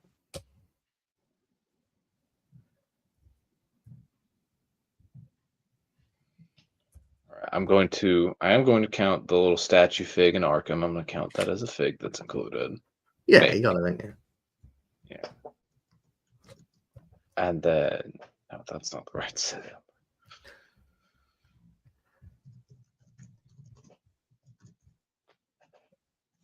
How many figs are in this set? Oh. That would get me 36 minifigs. So I'm 2 minifigs short of what the Death Star has.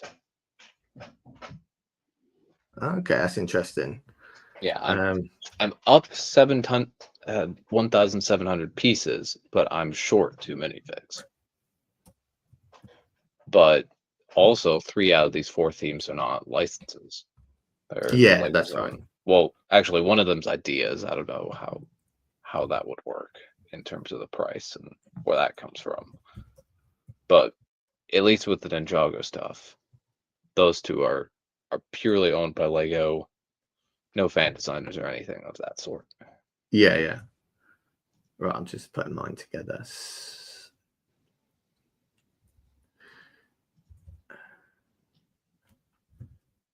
Yeah.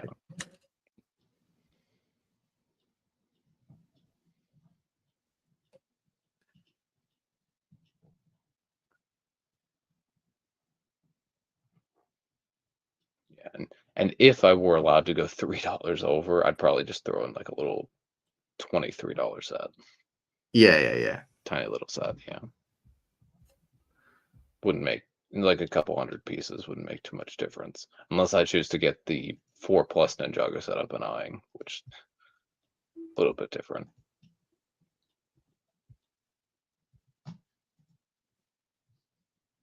Yeah. We got anybody in the chat that's... Yeah, what would you guys buy instead of a Death Star? What would you spend that money on? Let us know. Yeah, I mean, there's other routes that I could go, but I think those 4 are the best choices because most of the other sets on my wanted list I can find at Meijer, I can find at other retail stores, and as such, I'm more likely to find clearance deals on. Yeah. So if someone handed me a voucher, I'd just go for the big stuff. Yeah. Get that stuff out of the way. The two sets that I've got that are very much high on my wish list. No rush to get, but I will get it. And that is obviously Market. I mean, that's an obvious one. We've already mentioned it today. And also Avengers Tower. So those are 2 sets I want to get. At full retail, that would be £750. So I've already saved 150. And the total minifigure count is 52. 52. So that's completely eclipsed it by what? 14 figs? 14, I want to say. Yeah. I know in like Avengers Tower, there's like that little robot that counts as one, but but we could just say it's not around 50. And the piece count is 11,332. I've still got £150 to play with. If you and you could, like, obviously I've got the Spider-Verse minifigures, but like that's just an extra £42. And that is like, and you're getting like minifigures that are probably better than the Star Wars one in terms of printing and head molds, etc. So that would have taken the minifigure count to 64, and I still would have had over £100. And then if you think, if I'm not a Star Wars collector, like in terms of battle packs, I mean, I don't do army builds, but you could get like a lot of serious battle packs. There's some battle packs with like 8 figs in, and you could seriously get up to 80, 90 figures, I think. But but that's my so far 150. I don't know what I'd get with 150. I still need to get Malfoy Manor, but that's at a discount, so I wouldn't get it from Lego because I'll be paying more. But I think Avengers Tower and Markets, where there's over 10 more figs, and then almost 2,300 pieces more for £150 less. That's not too bad. Oh, this is interesting. So I went under Brickset to see like 2025 sets. and I sorted by number of minifigs, starting with the most minifigs. And of all the sets this year to have the most minifigs, it's Arkham. Is it? Arkham has the most minifigs at 17. Oh, Followed okay. by the vending machine, which has 16. But then followed by a BDP set, which doesn't quite count. Which was And 16? then, yeah. What was the 16th one? That was the vending machine. Oh, yeah, of course it would be, Yeah, the two classic space colors. They list the Beauty and the Beast castle as 12, but there's only 5 that are purely minifigs. The rest are characters. Yeah, I wouldn't count them as minifigs. Lumiere and yeah. Yeah, then there's like the MTT, which has 12, but a bunch of those are droids. So I think the next one is the floating restaurant from One Piece. 12 minifigs. No, they put the micro diagonally in there because all the nanofigs count as figs. Oh, the main tower's up there. There's a lot of Harry Potter. There's a few Harry Potter sets in here. It's interesting. That's 2 Harry Potter sets that are kind of up in that top 10 spot. Yeah. I mean, you could actually, the Dueling Club set is one that comes to mind. That's like £20 over here. You get 4 figs. Not to mention, you get 7 printed pieces in that. There's no stickers, so you could get like 4 figs. You get Charms class, which has got 3 figs, and that's under £20 over here. Yeah, looking at Ninjago, there's the Dragonian Storm Village, which had 6 minifigs for $40. That's pretty good. I mean, only 2 of those are army builders, but it's still a good deal. Still a good deal for Ninjago. Doesn't really get purely battle packs in the same way that some other themes do. Yeah. It would be interesting to try and maximize that in terms of army building. I think probably a Star Wars battle pack would be the best way to go. Yeah, I would agree. Which one? Yeah, if you're trying to build an army for $1,000, a Death Star's worth. Oh, you know what would be good is that I think it's retiring at the end of the year, but that Imperial dropship versus Rebel Scout speeder set, because that has 3 stormtroopers and 3 of the Rebel troopers, and it also has the pink astromech as well. Yeah, absolutely. But I think even just you could get 25 of that set. So let's see. I think it's safe to say. I think it's safe to say you could easily probably get a deal where you get 3 to maybe 3,500 pieces more, and probably 40, definitely 30 extra figs. Yeah, and I think it would also depend on how far back in the catalog you go in terms of what's still available, because a lot of the stuff that I'm looking at least on my list, is more recently released, and I think the value isn't there as much as compared to stuff that was released a few years ago, because it was priced for a few years ago and not now. Yeah. So yeah, that could have an effect on it. Whereas you're going for Avengers Tower and Ninjago City markets, and those sets are a couple years old by this point. So so the value I think is a little bit better there. You could add in the discount perspective. It's like I know over Black Friday that there's a chance that Markets is going to be at a discount. Avengers Tower will be at discount at Disney Store. So you could end up getting both of them with 2,500 pieces more, 10 plus minifigures, and you could have like £200 still left to play with. Yeah. You know, it's like, could say like, what can you get at this moment in time? Because Death Star's not going to be at discount anytime soon. Definitely not this year. Yeah. I'm curious to see if the Death Star will ever go on discount at all. Maybe not. Anything's possible, I suppose. I'd only ever get that at double points, and I'd like to think possibly like double points and we got GWPs for May the 4th. Yeah.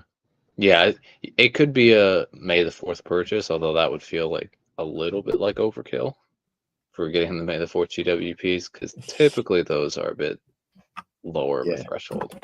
Was the barge at a discount? I know it was at a discount over here, but was it a discount and double points? I don't usually do that, do they? Remember. No, not usually. Very rarely is there a crossover with that. Discount double points GWPs, then that's the time to get it. But yeah, that's the perfect storm. Yeah, I'm curious to see, because we're not quite there yet, but we're getting close to Insiders Weekend, the weekend before Black Friday, and that's when Gardens went on sale and other things went on sale.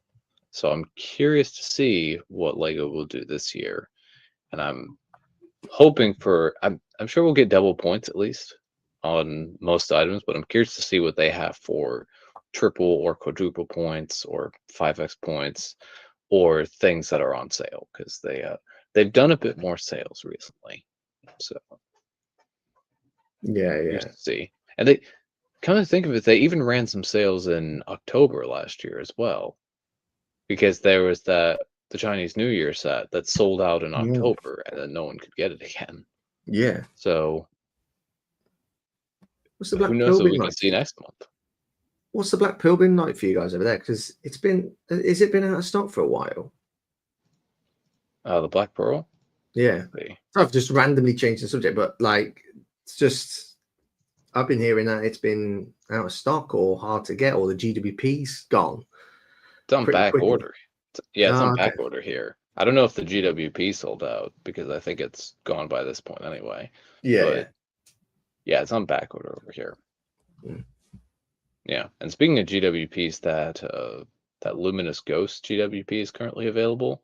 Got a light brick and everything. It's $120 threshold over here, and it goes through the 7th. So if you're buying the Death Star, you're gonna get it.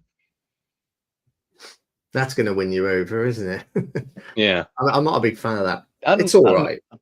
Yeah, like it's nice if you're into Halloween builds. I think the pumpkin one was stronger. The one from last year was I thought was a bit better. Yeah. There's also a Valkyrie attack, whatever this is, as a Sonic polybag, which is insiders only and only for the gaming themes: Sonic, Mario, Minecraft, Animal Crossing, and Fortnite. And that's $40 or more. So that's just out there. And I don't even know if that's every region, but that's here at least. Oh, the Valkyrie attack. That's like it's like a red bird, isn't it? Yeah, it's like a red bird thing. Yeah. Big Nate would get lots of city/train sets. It's a good way to go. You could really flesh out your city. To think about all the city stuff you could buy, even just tiny things like little vans and cars and so on, and just anything really. I mean, you could end up having a different approach, not necessarily like going for 2 big sets that come with so many pieces of minifigures. You could end up getting lots of city sets. You could end up getting like 30 sets in your cart. Yeah. Polybags, if you needed polybags and so on. Yeah. Thanks, Trevor. Yeah. Give the stream a like if you're over on the YouTube side, and make sure to subscribe on the YouTube side and follow on the Twitch side. Always a fun time here on Sundays. Yeah. The current CMF series, the Spider-Verse CMFs, aren't really good for it at the moment, but imagine you could get like the wolf pack were still available, and you could guarantee which figs you could get, and you spend $1,000 on the wolf pack. God, you're talking hundreds, aren't you? Yeah, that'd be wild. Would be.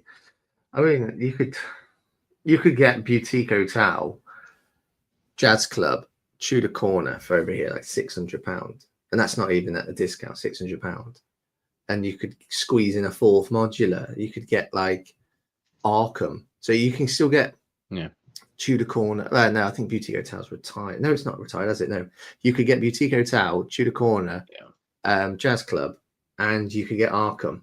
You could get 4 modulars for that price, which is just mad. And you got a little bit of change left. Yeah. Yeah, Boutique Hotel is retiring at the end of the year. So is Jazz Club. I think the museum is continuing to hang around, Yeah, at next least for year's another probably. year or two. It's got to be next year, I think. Yeah, and then of course they're not getting rid of Tudor Corner anytime soon. I think at this time it's rumored not to retire until the end of 2028. So, which You is got some why time. which is why I'm just kind of I pulled it off my wanted list for now, but it might go back on when it gets closer to retirement. Yeah. I'll have to think about where I want to go with modulars in a potential city, because I've got the Ninjago city layout planned, which is mostly just going to be official, Lego sets, and I might have to mock a couple of little things to help connect them, but that's the plan, is just to use official Lego Yeah. sets, and Wouldn't be bad. then space layout, which is just going to be my own mock thing. That's cool. Yeah. Tell you what, it wouldn't be a bad idea if Lego started doing like just 16 by 32 base plate modulars, like one a year. I think that'd be pretty cool. £100 or something. Yeah, some like a little thing to flesh out the city. Yeah, I think the bookshop was the last one to be split into two 16 by 32 base plates. Yeah. I like that one. That was the one I got that this year. That was one that I needed to get, that was retired. Yeah, that's the one modular I regret missing out on. But yeah, Amberly and I have worked out a deal, and I'm going to get it eventually. Oh yeah. I'm in no rush to get it. Yeah, and that's really, I absolutely love the book modular. It's very simplistic, but I like it. I just like how you can just sort of like split it apart and so on. But it's a nice little set. I do need to get the museum for the city as well. I do need to get that. Yeah, museum's all right. I considered getting it to make a Ninjago museum, but there already is one in Gardens. Yeah, the yellow section. Yeah. If I wanted to make one, if I wanted to make one that was a bit more show accurate, then the modular would be a good starting point. But that'd be a big building, is the problem. Yeah, that's my favorite part of the Gardens. I love that. It's just so cool. Yeah, like the dragon skeleton that hangs above it. Yeah. What's the name of that dragon? Griefbringer, Skull Sorcerer's Dragon. Yeah, Griefbringer was its name of the show. They never called it that in the sets, but that's what his name was. Problem is, museum over here is never at a discount. You get like Smiths. If you spend over £200, you get £20 off. But it's like, that's not an amazing deal. Does museum ever go on discount over? I haven't seen it on discount yet. No. Yeah, it's not really at too many other stores, so which is part of the problem. Again, you can get I'm going back to the Death Star purchase. You can get the 4 modules which is on the shelves at the moment: Boutique, Tudor, Jazz Club, Museum. You can get those 4. The thought of that's just bewildering. Like 4 modulars, equivalent to 1 Death Star. But I don't think people realize just how big this Death Star is going to be, though. It looks massive. I think it's bigger than the. It's. I saw like the start of it at the Lego store in Gurney Mills. They had really only just built like the bottom layer and a little bit more, and it's a big set. It is a massive set. Yeah, I think doing a trip to the Lego store, and one nearest to me in the next couple of weeks. Is pick up a couple of Halloween stuff, and then I just really want to see the Death Star built. Yeah. I'll probably see it again, assuming that Lego does do double points. Assuming they do that, I'm going to try and get up to the Gurney Mills store, because they're the outlet store that have sets on discount. Yeah. So it'd be a good idea. Although I don't know if they've done this every time, but I remember one time the discounts all seemed a bit lower, and it was a double points event. So who knows? Who knows what they're trying to do? But I'll see the Death Star on display there when that happens. Yeah. That's good enough for now. I mean, like sometimes it's you don't always have to get sets day one. You can just look at it and enjoy it in the store and just see it with your naked eyes, really. But then it's sort of you can then wait to buy it. Sometimes just seeing it now is enough. Yeah. The Death Star is one of those sets where I think I'd quite like to build it and then have it on display for a few days, but then I just wouldn't want to hold on to it because I just have nowhere to put it. No. It's too big. Yeah. Yeah. There's a fair number of sets where it's like I'd like the building experience, but I don't want to keep it. No. So I just love how what's winning me over is how clean and tiled it is. I do like a cleaned up, tiled up set. And I don't think it'd be too difficult. I mean, I prioritized because where these solid walls are, I got this bit here, which sort of like goes towards the window. That's where my Death Star is going to go in the future. I think if it was curved round at the back, I mean, yeah, I get like you could then display it like it's closed up and then turn it around, get the full interior. But if it was curved at the back, I couldn't imagine how difficult that would be to display. I like the fact it's just a slice. Yeah. I do like that. Yeah, it's not made it the hardest to display. Yeah. I was hoping it would be a half sphere, but the way they did it makes sense from that display perspective. Yeah, I think if we want a spherical Death Star, that's better suited for somewhere in the MIDI scale and maybe a little bit big, like on the higher end of MIDI scale, and just have it be in that. I think that would ultimately be the better choice, and then no figs in it because it's just a display model, and I think that would be better. Yeah. Do you often like it? Because I don't mind, and I've been wanting to ask people about this.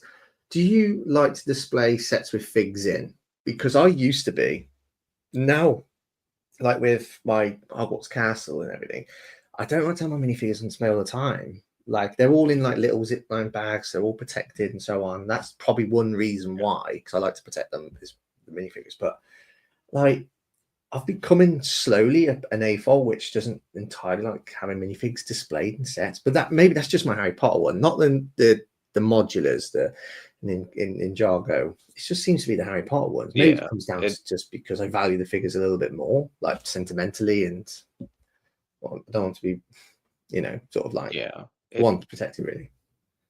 Yeah, it depends on the set and the theme for me, to be honest. Like the Ninjago modulars, I keep at least some of the figs with them. I'll pull out like some of like the named characters, like I pulled out Harumi out of Workshops and Twitchy Tim and whatnot, but I'll leave all the civilians in there. And I've even put the ninjas casual outfits in City from the CMF and from Ninjago City Chase. Yeah, was just Nia. But other than that, I leave all like the civilian figs in, and sometimes I even throw in a couple like the 2 figs from the Temple of Airjitsu, or the fig from Tournament Temple City. All went somewhere in the modulars. And then other sets like the Fire Knight mech has the Kai minifig in it because there wasn't really any other place to put that Kai. He doesn't really fit in the Ninja Suit collection or anything like that. The Viking Village has its figs with it, but that's kind of its own entity, and so does, I suppose, the Lumibrick stuff is different, but that's also its own entity. I'm noticing some things have figs, and that's just because I haven't put them away. Yeah. That's a separate issue. Or like the Lion Knight's Castle. I need to like actually pull the Lion Knight's Castle fig so I can get all my armies together for the different factions, but those have been on display for a while, and I'd probably keep them that way. But with the standard Ninjago sets, I display them without a fig. So like Lloyd's Jet Mech, Source Dragon, Bounty that's just off screen, Thunderfang, they're all without figs. And I have all the figs. Unfortunately I don't quite have the space. I should really go through and sort them separately, but I sort them by like season and whatnot. Yeah. This bag is year 3 of Dragon's Rising, so season 3, parts 1 and 2. So I have both the summer and the winter suits. That's cool. There's a minifigure. There's Ninjago magazine out now with a minifigure that. What's the name of the character? You'll be able to. I bet you I could just give you that really vague description. You'll know exactly who it is. Is it Noct? Possibly. Actually, I don't even know. What am I doing, man? Yeah, Is it like have a black hat Hmm. and whatnot? Yeah. Okay, hold on. I've given him a cape instead of the armor, so he looks a little different, but not that different. Oh, that's cool. Is that? Oh, Yeah. that's not the. No, I thought it was like the Dementor cape. That is no. I think yours is that's different. Yeah, I a think. little bit of a different cape. So Noct and Rox, who I don't actually have yet, in the show, they both had capes instead of whatever armor pieces in the sets. Yeah. So I made it more accurate and gave them the capes. And then the other three, who didn't get character models until season 3, Well, that one in the are middle. all just as they are. This one is Kerr. The other one's Drix, wasn't it? The one you put down. Yeah, this one's Drix, and this one is Zarkt. Yeah, Drix is the easiest one to get in a lot of cheap sets, and Noct is easy for you guys to get now. Zarkt is only in 3 sets. He's in the Arc Dragon of Focus, which is $100, Temple Bounty, which is $200, and Rontu, which is $50. That print So is nice. I'm he's partial. in I do love. colors. I do love a minifigure with a printed dress piece or skirt Yeah. piece, whatever you call it. But yeah, it's just I'm gonna be honest. This is mainly season 3, part 1 spoilers, but the character is not nearly as good as the figure itself. Oh, Character was kind of lame. But then this one is Kerr. She is the master of decay, so she can decay people. Is that arm printing I can see? And foot printing? Yeah, she's got arm printing. Yeah, she's one of the rare standard release Ninjago figs that have arm printing. How much figures does that retail for? She's only in one set. She's only in Lloyd's Jetmech, which is $110 set, and as a consequence, she is not cheap. Let me look her up.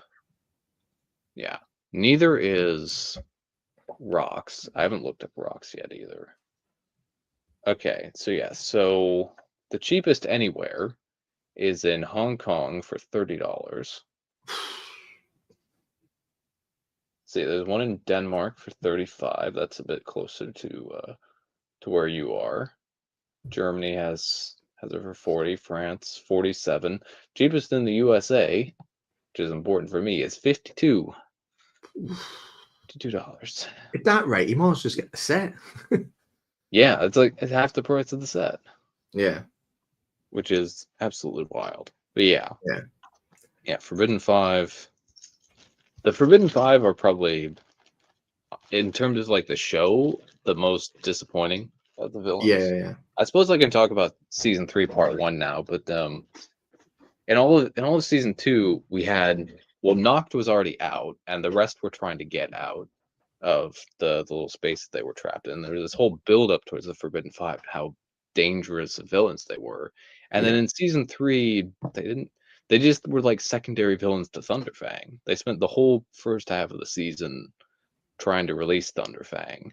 Yeah. And some of them got a decent moment to shine, like Kerr and Drix. Drix was actually really overpowered because he's the master of Swarm, and he can turn himself into bugs, which is a very disgusting power, but it's very effective in terms of fighting other characters.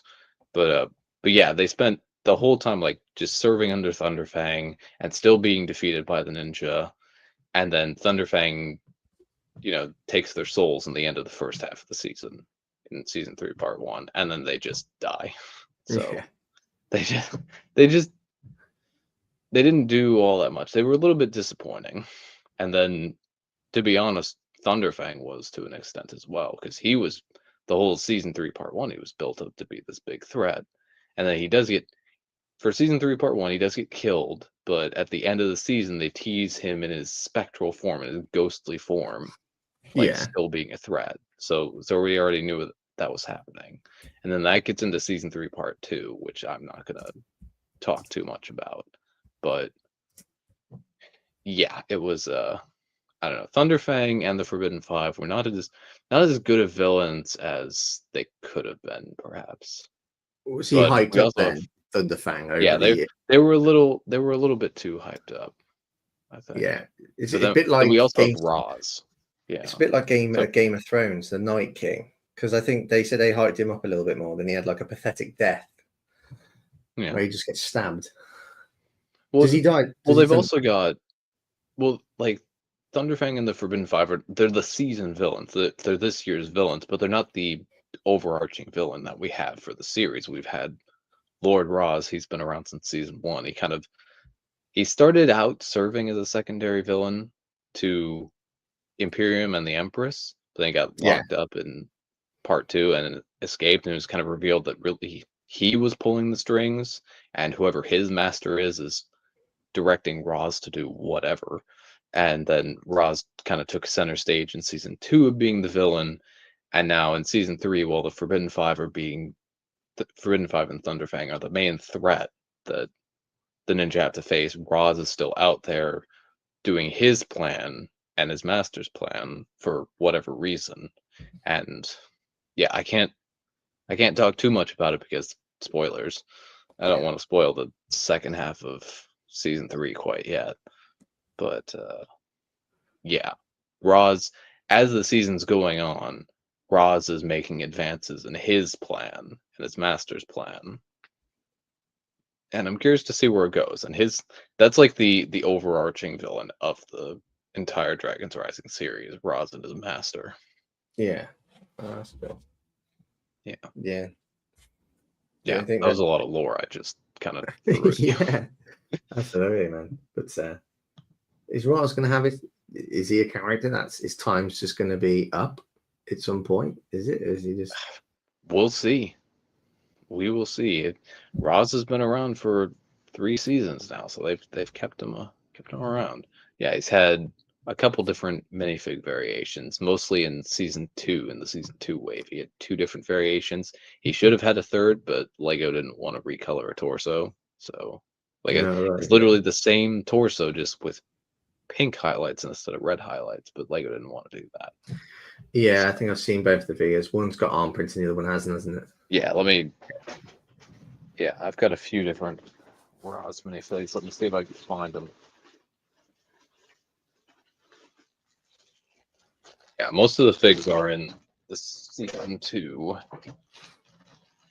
So let's see. Here's the 2 official Roz minifigs from season 2, and the one with the red actually carried over into the season 3 part 1 wave. He was in a few sets, so a bit more accessible. Yeah, but the red is kind of a powered up version of Roz, and it's not the standard version of Roz. So someone I follow, one of the customs people that I follow, custom printed a torso. Oh, that's nice. So that it matches. It doesn't quite have some of the parts don't have quite the reflectiveness that some Lego printing does, but it works for my purposes. Yeah, no, that looks very good. I think if you show people didn't say it wasn't real Lego, or printing, then yeah. This person also did custom printed legs for Cinder, because Cinder in season 3 part 2, his minifig just had a ghost tail, but that's not how his minifig was in the show, so they had to give him legs. That's good. Yeah, lots of good stuff. Yeah, that's kind of the number one issue that Ninjago runs into, is that there's some variations of characters that don't get figs, and then a lot of side characters that don't get figs at all. It's a little frustrating. Yeah. Who's the character? Because at City Gardens, you've got a minifigure that's actually part of the build. It's is he the only version of that character? Is he, or? Yeah, that's like Chen's Noodle House display sign. Oh, okay. That's quite interesting. This is a minifigure that's actually part of the structure. Yeah. Yeah, Chen was, so that restaurant was originally owned by Master Chen, who was the villain of season 4, and it was like kind of a cover for his network of crime, basically. And then so Chen was the villain, and then at the end of the season, when he's defeated, his daughter Skylar takes over the business and makes it legitimate, which is why it's still going on. And who's the lady that is riding the blue? It's like a moped piece. She's just a random criminal henchman, probably a henchman for the mechanic. She's not anyone important. I was going to say, I've got her there. She's on the build. I actually had to order new flag pieces for with the bike because mine started cracking. Yeah. So they had I to came across be was it, I replaced. came across a bit of information watching somebody's video. They were talking about the he's in the City Temple set. He's the invisible looking guy with the Yeah, Mr. cowboy Pale. hat. But there was a minifigure that came out in another theme years ago. That's Yes, yes. very identical, or could be the same character. It is the same character, yes. Oh, it is. Oh, Yeah, okay. so the story back then is that was also season 4, the Tournament of Elements, where Master Chen was the main villain, and there were all these different elemental competitors, each with a different elemental power, and they used a couple of character models from the Ultra Agents theme as elemental masters in the Ninjago theme. So we had Mr. Pale, who was invisible in the Ultra Agents themes, and then we had Tox, the Master of Poison, who was Toxikita in Ultra Agents, and those character models were used in season 4 and also in season 9 to kind of fill out the ranks of elemental masters. And then for the tournament of the sources, since they did a different tournament, they brought both of those characters back and gave them official Ninjago figs under the Ninjago theme. Mr. Pale they pretty much kept the same, and then Tox they changed up her design a lot. So Oh, that's her cool. her character looked a lot different, which I think was ultimately an improvement because she needed a bit of a different design. Yeah. Yeah, So is Ultra Agent part of the Ninjago world? it is not. It's It's not. it, it's its own theme that was going on. They just Oh, okay. pulled a couple of character models into the Ninjago universe, and There has that been some was crossovers, hasn't supposed it? to go. Chima was one, wasn't it? Chima's is Chima in a Yeah, crossover? Chima has, hasn't it? So Chima is technically in the Ninjago universe type thing. It was one of the 16 parallel realms to Ninjago, and there was a brief visit to there in season 5, and it was later revealed that Chima is a location in the realm of the wildness, which is spelled with a Y, WYLD ness. Hmm. Yeah, so that's just one location within that massive realm that merged with Ninjago, and that is where Roz is from. That's where Wildfire, the elemental master of heat, is from. Yeah. And that's where the Wolf Mask Shadow Dojo was located until it got moved by Roz's master. Oh, cool. This Ninjago is deeper than we Yeah, all. there's a lot of stuff. We haven't Yeah. encountered any Chima characters yet in Dragon's Rising. So we had a brief cameo from in season 5, and then the Beaver tribe appeared in a couple more cameos in a couple Yeah. other seasons. I think it's season 11 and 12. And then we haven't seen any of like the main Chima cast since then. So Yeah. not since their series ended. So Oh, will we ever? I don't know. Probably. Maybe, maybe not. Probably not. I think trying to put the Chima, like all of those characters in Ninjago, would be very difficult. yeah, 'cause there's a lot of them, isn't there? There's like pictures, a lot of Yeah, minifigures. I don't know much about Chima. I couldn't even tell you who the main villain is, yeah, but and I know there's a lot of minifigures and yeah, characters. I don't know too much about it either. I tried to get into the show and I couldn't. Yeah. It wasn't for me.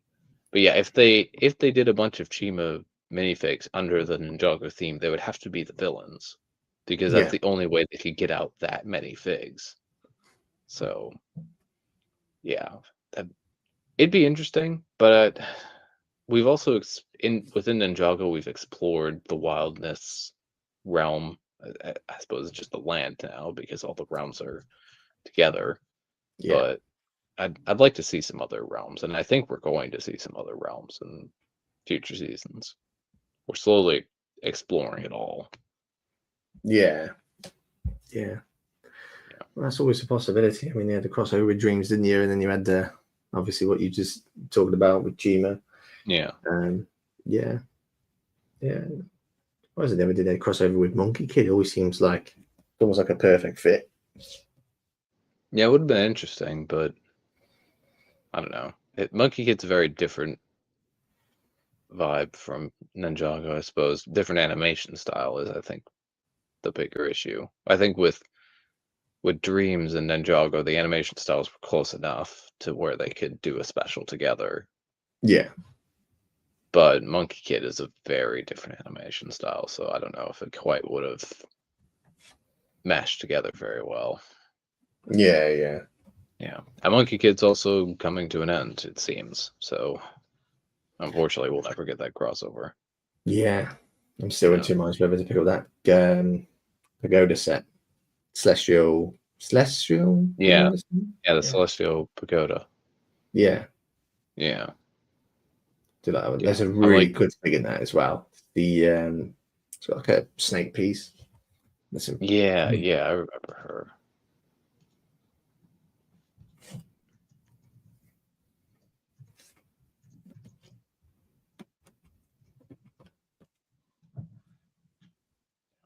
Where's that set? Yeah, but I remember seeing her. She was looked like a good fig.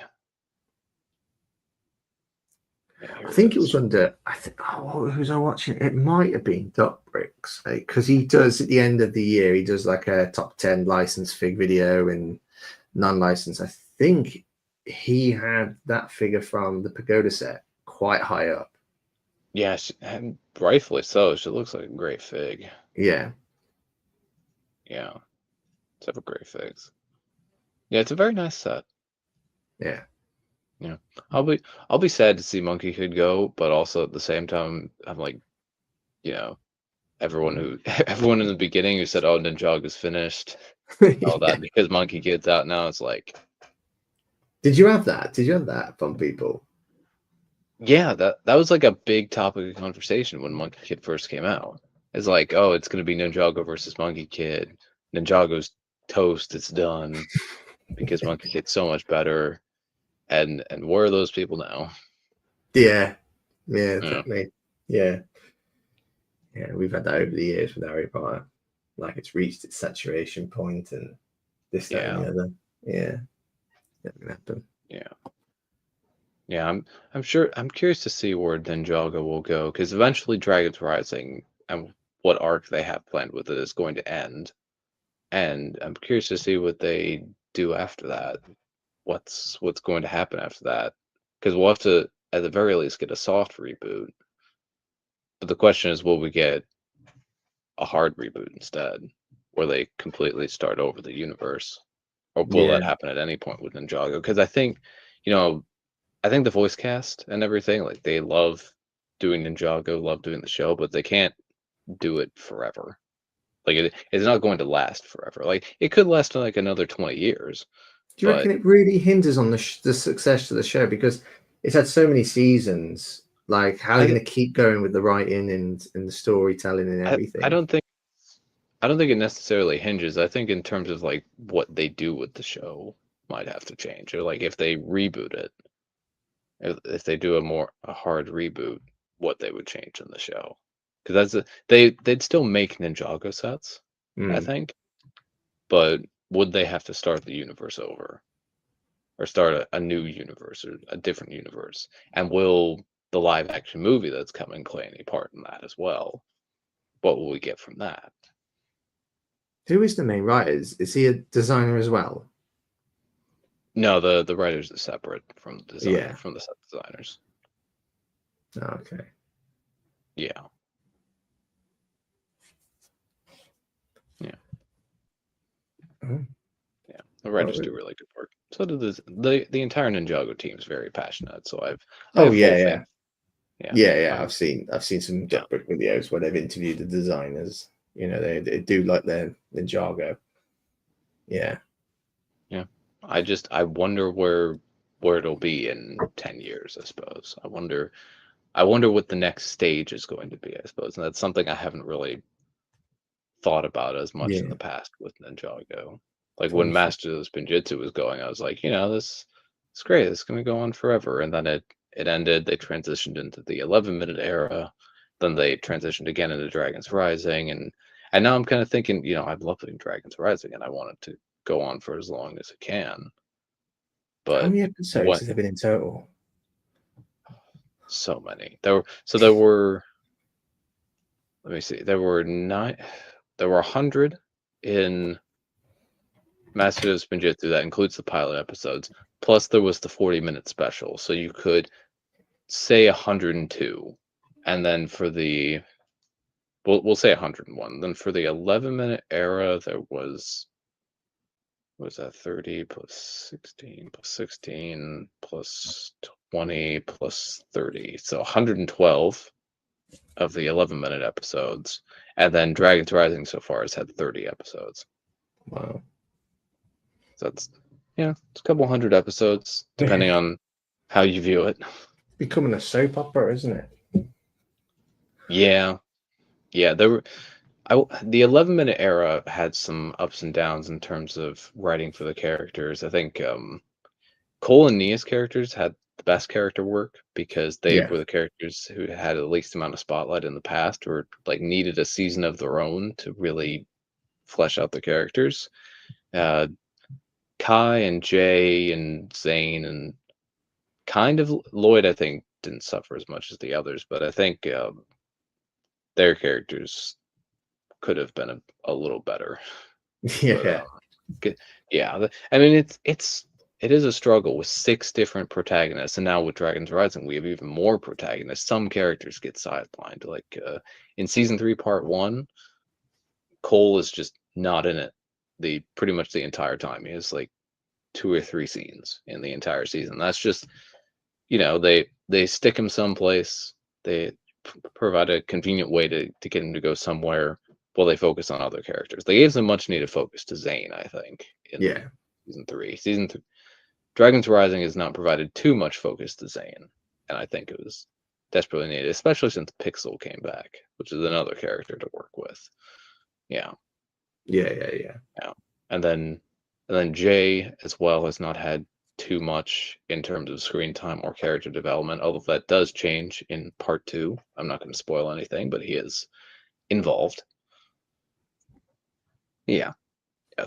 Some characters, it's gotten to the point where Ninjago, I think, if they continue going with this main universe, it does kind of need a spin-off show to stick some of the other characters, so that we have like Lloyd, Aaron, and Sora, who are like the 3 main characters, and Ryu as well, the dragon.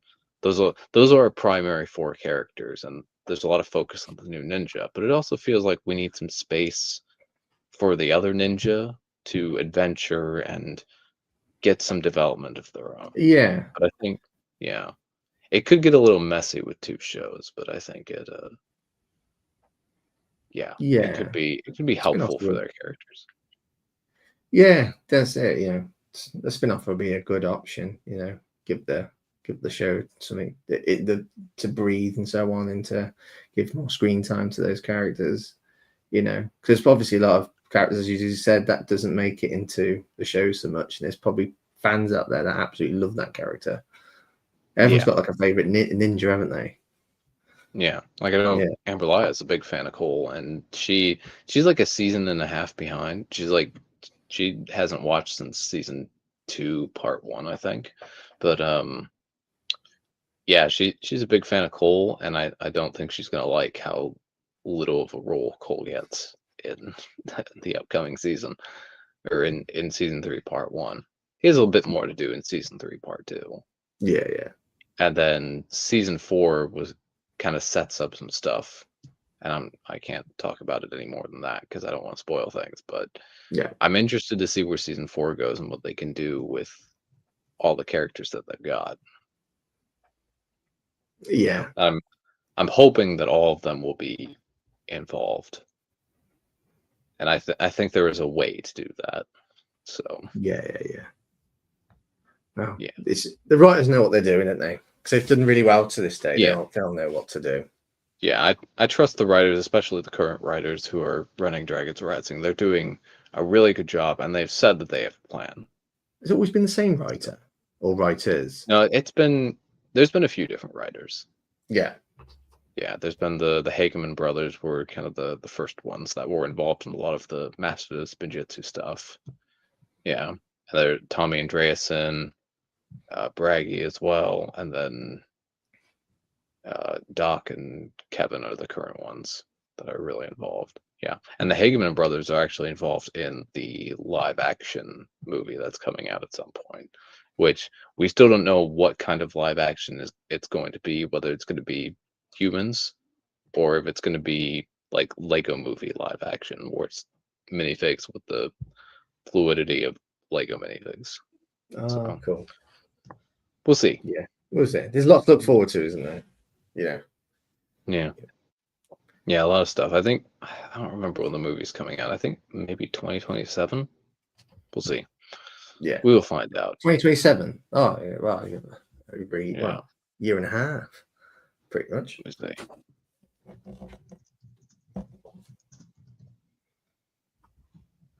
Movie live action. Oh, wow. I've seen. It's over 2 hours now, isn't it? Like, blimey, that 2 hours gone quick. Yeah. Okay. Okay, so they just announced that there may not even be a date yet for it. Yeah. Yeah, the Hageman brothers are involved to write the script. So they will. Yeah, there's no information about an official release date. That may have just been speculation, or that may have been part of the April Fool's post that I saw earlier in the year, where they announced the cast. The funniest image from that was Jack Black as Lord Garmadon with the Lord Garmadon helmet on him. That was really funny. That was a funny image to see. That could work, couldn't it? I don't know. Jack Black's a bit too silly to do Garmadon. I think he'd make a good Master Chen, to be honest. Oh, okay. I think because Master Chen was really silly, and I think Jack Black could really capture that. Yeah. All right. So yeah, it has been 2 hours, so we're gonna wrap things up here.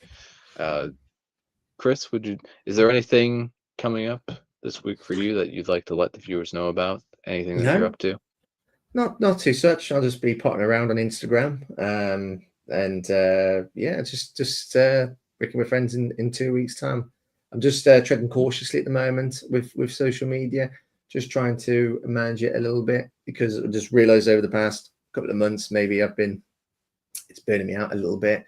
So I'm just managing it. I was going to take a break, but then I realised I didn't need the break. I just need to manage it moving forward. So yeah. I think that's it. I know Breaking with Friends in a couple of weeks, and I might be streaming. This is a Halloween stream at the end of October with Bonnie Bricks, Maxine, and a few others, doing the yearly Halloween stream. So that's going to be good fun. But yeah, that's pretty much it in the near future. Good stuff. Yeah. Good stuff. All right. For me, I'll be back tomorrow, 7 p.m. Central, continuing Ninjago City Docs. I'm like 5 or 6 bags in at the moment. Just basically built the base, and that's it. So it's over there. It's out of reach.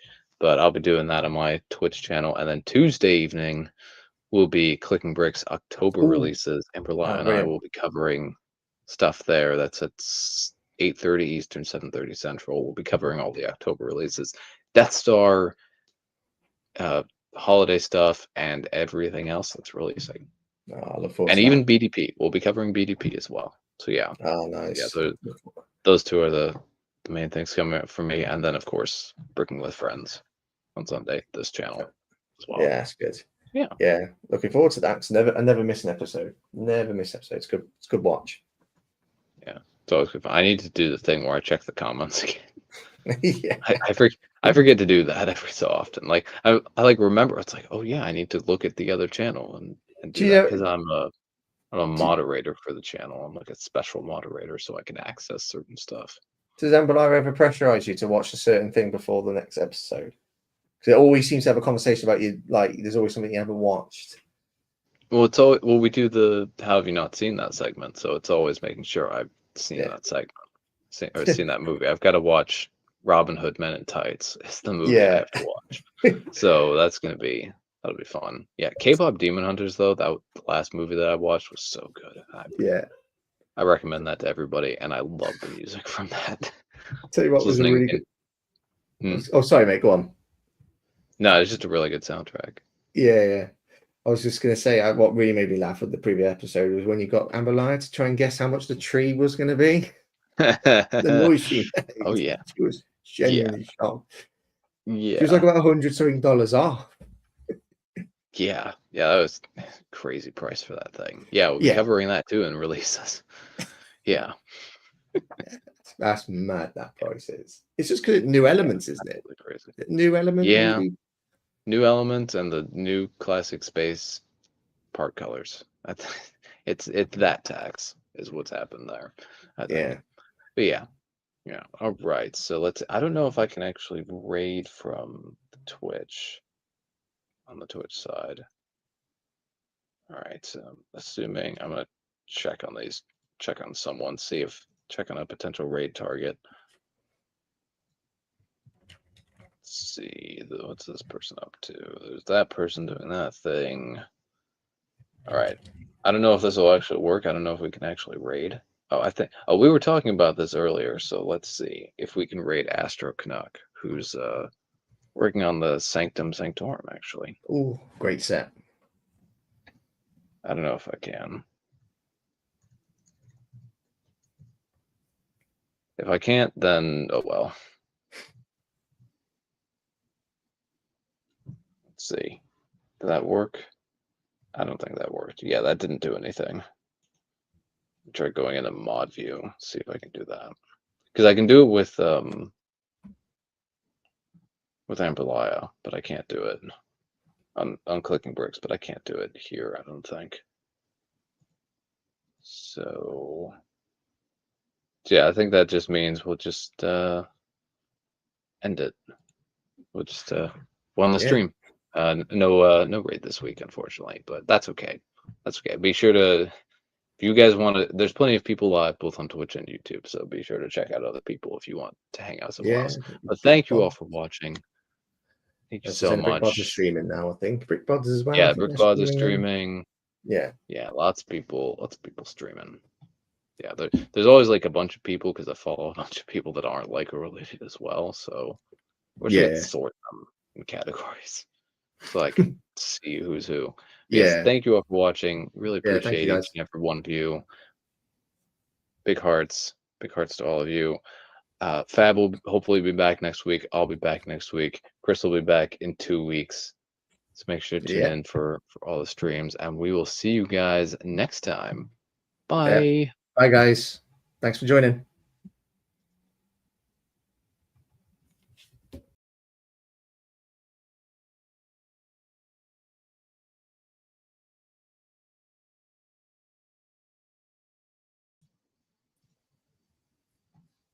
All right. That went down well. It didn't end.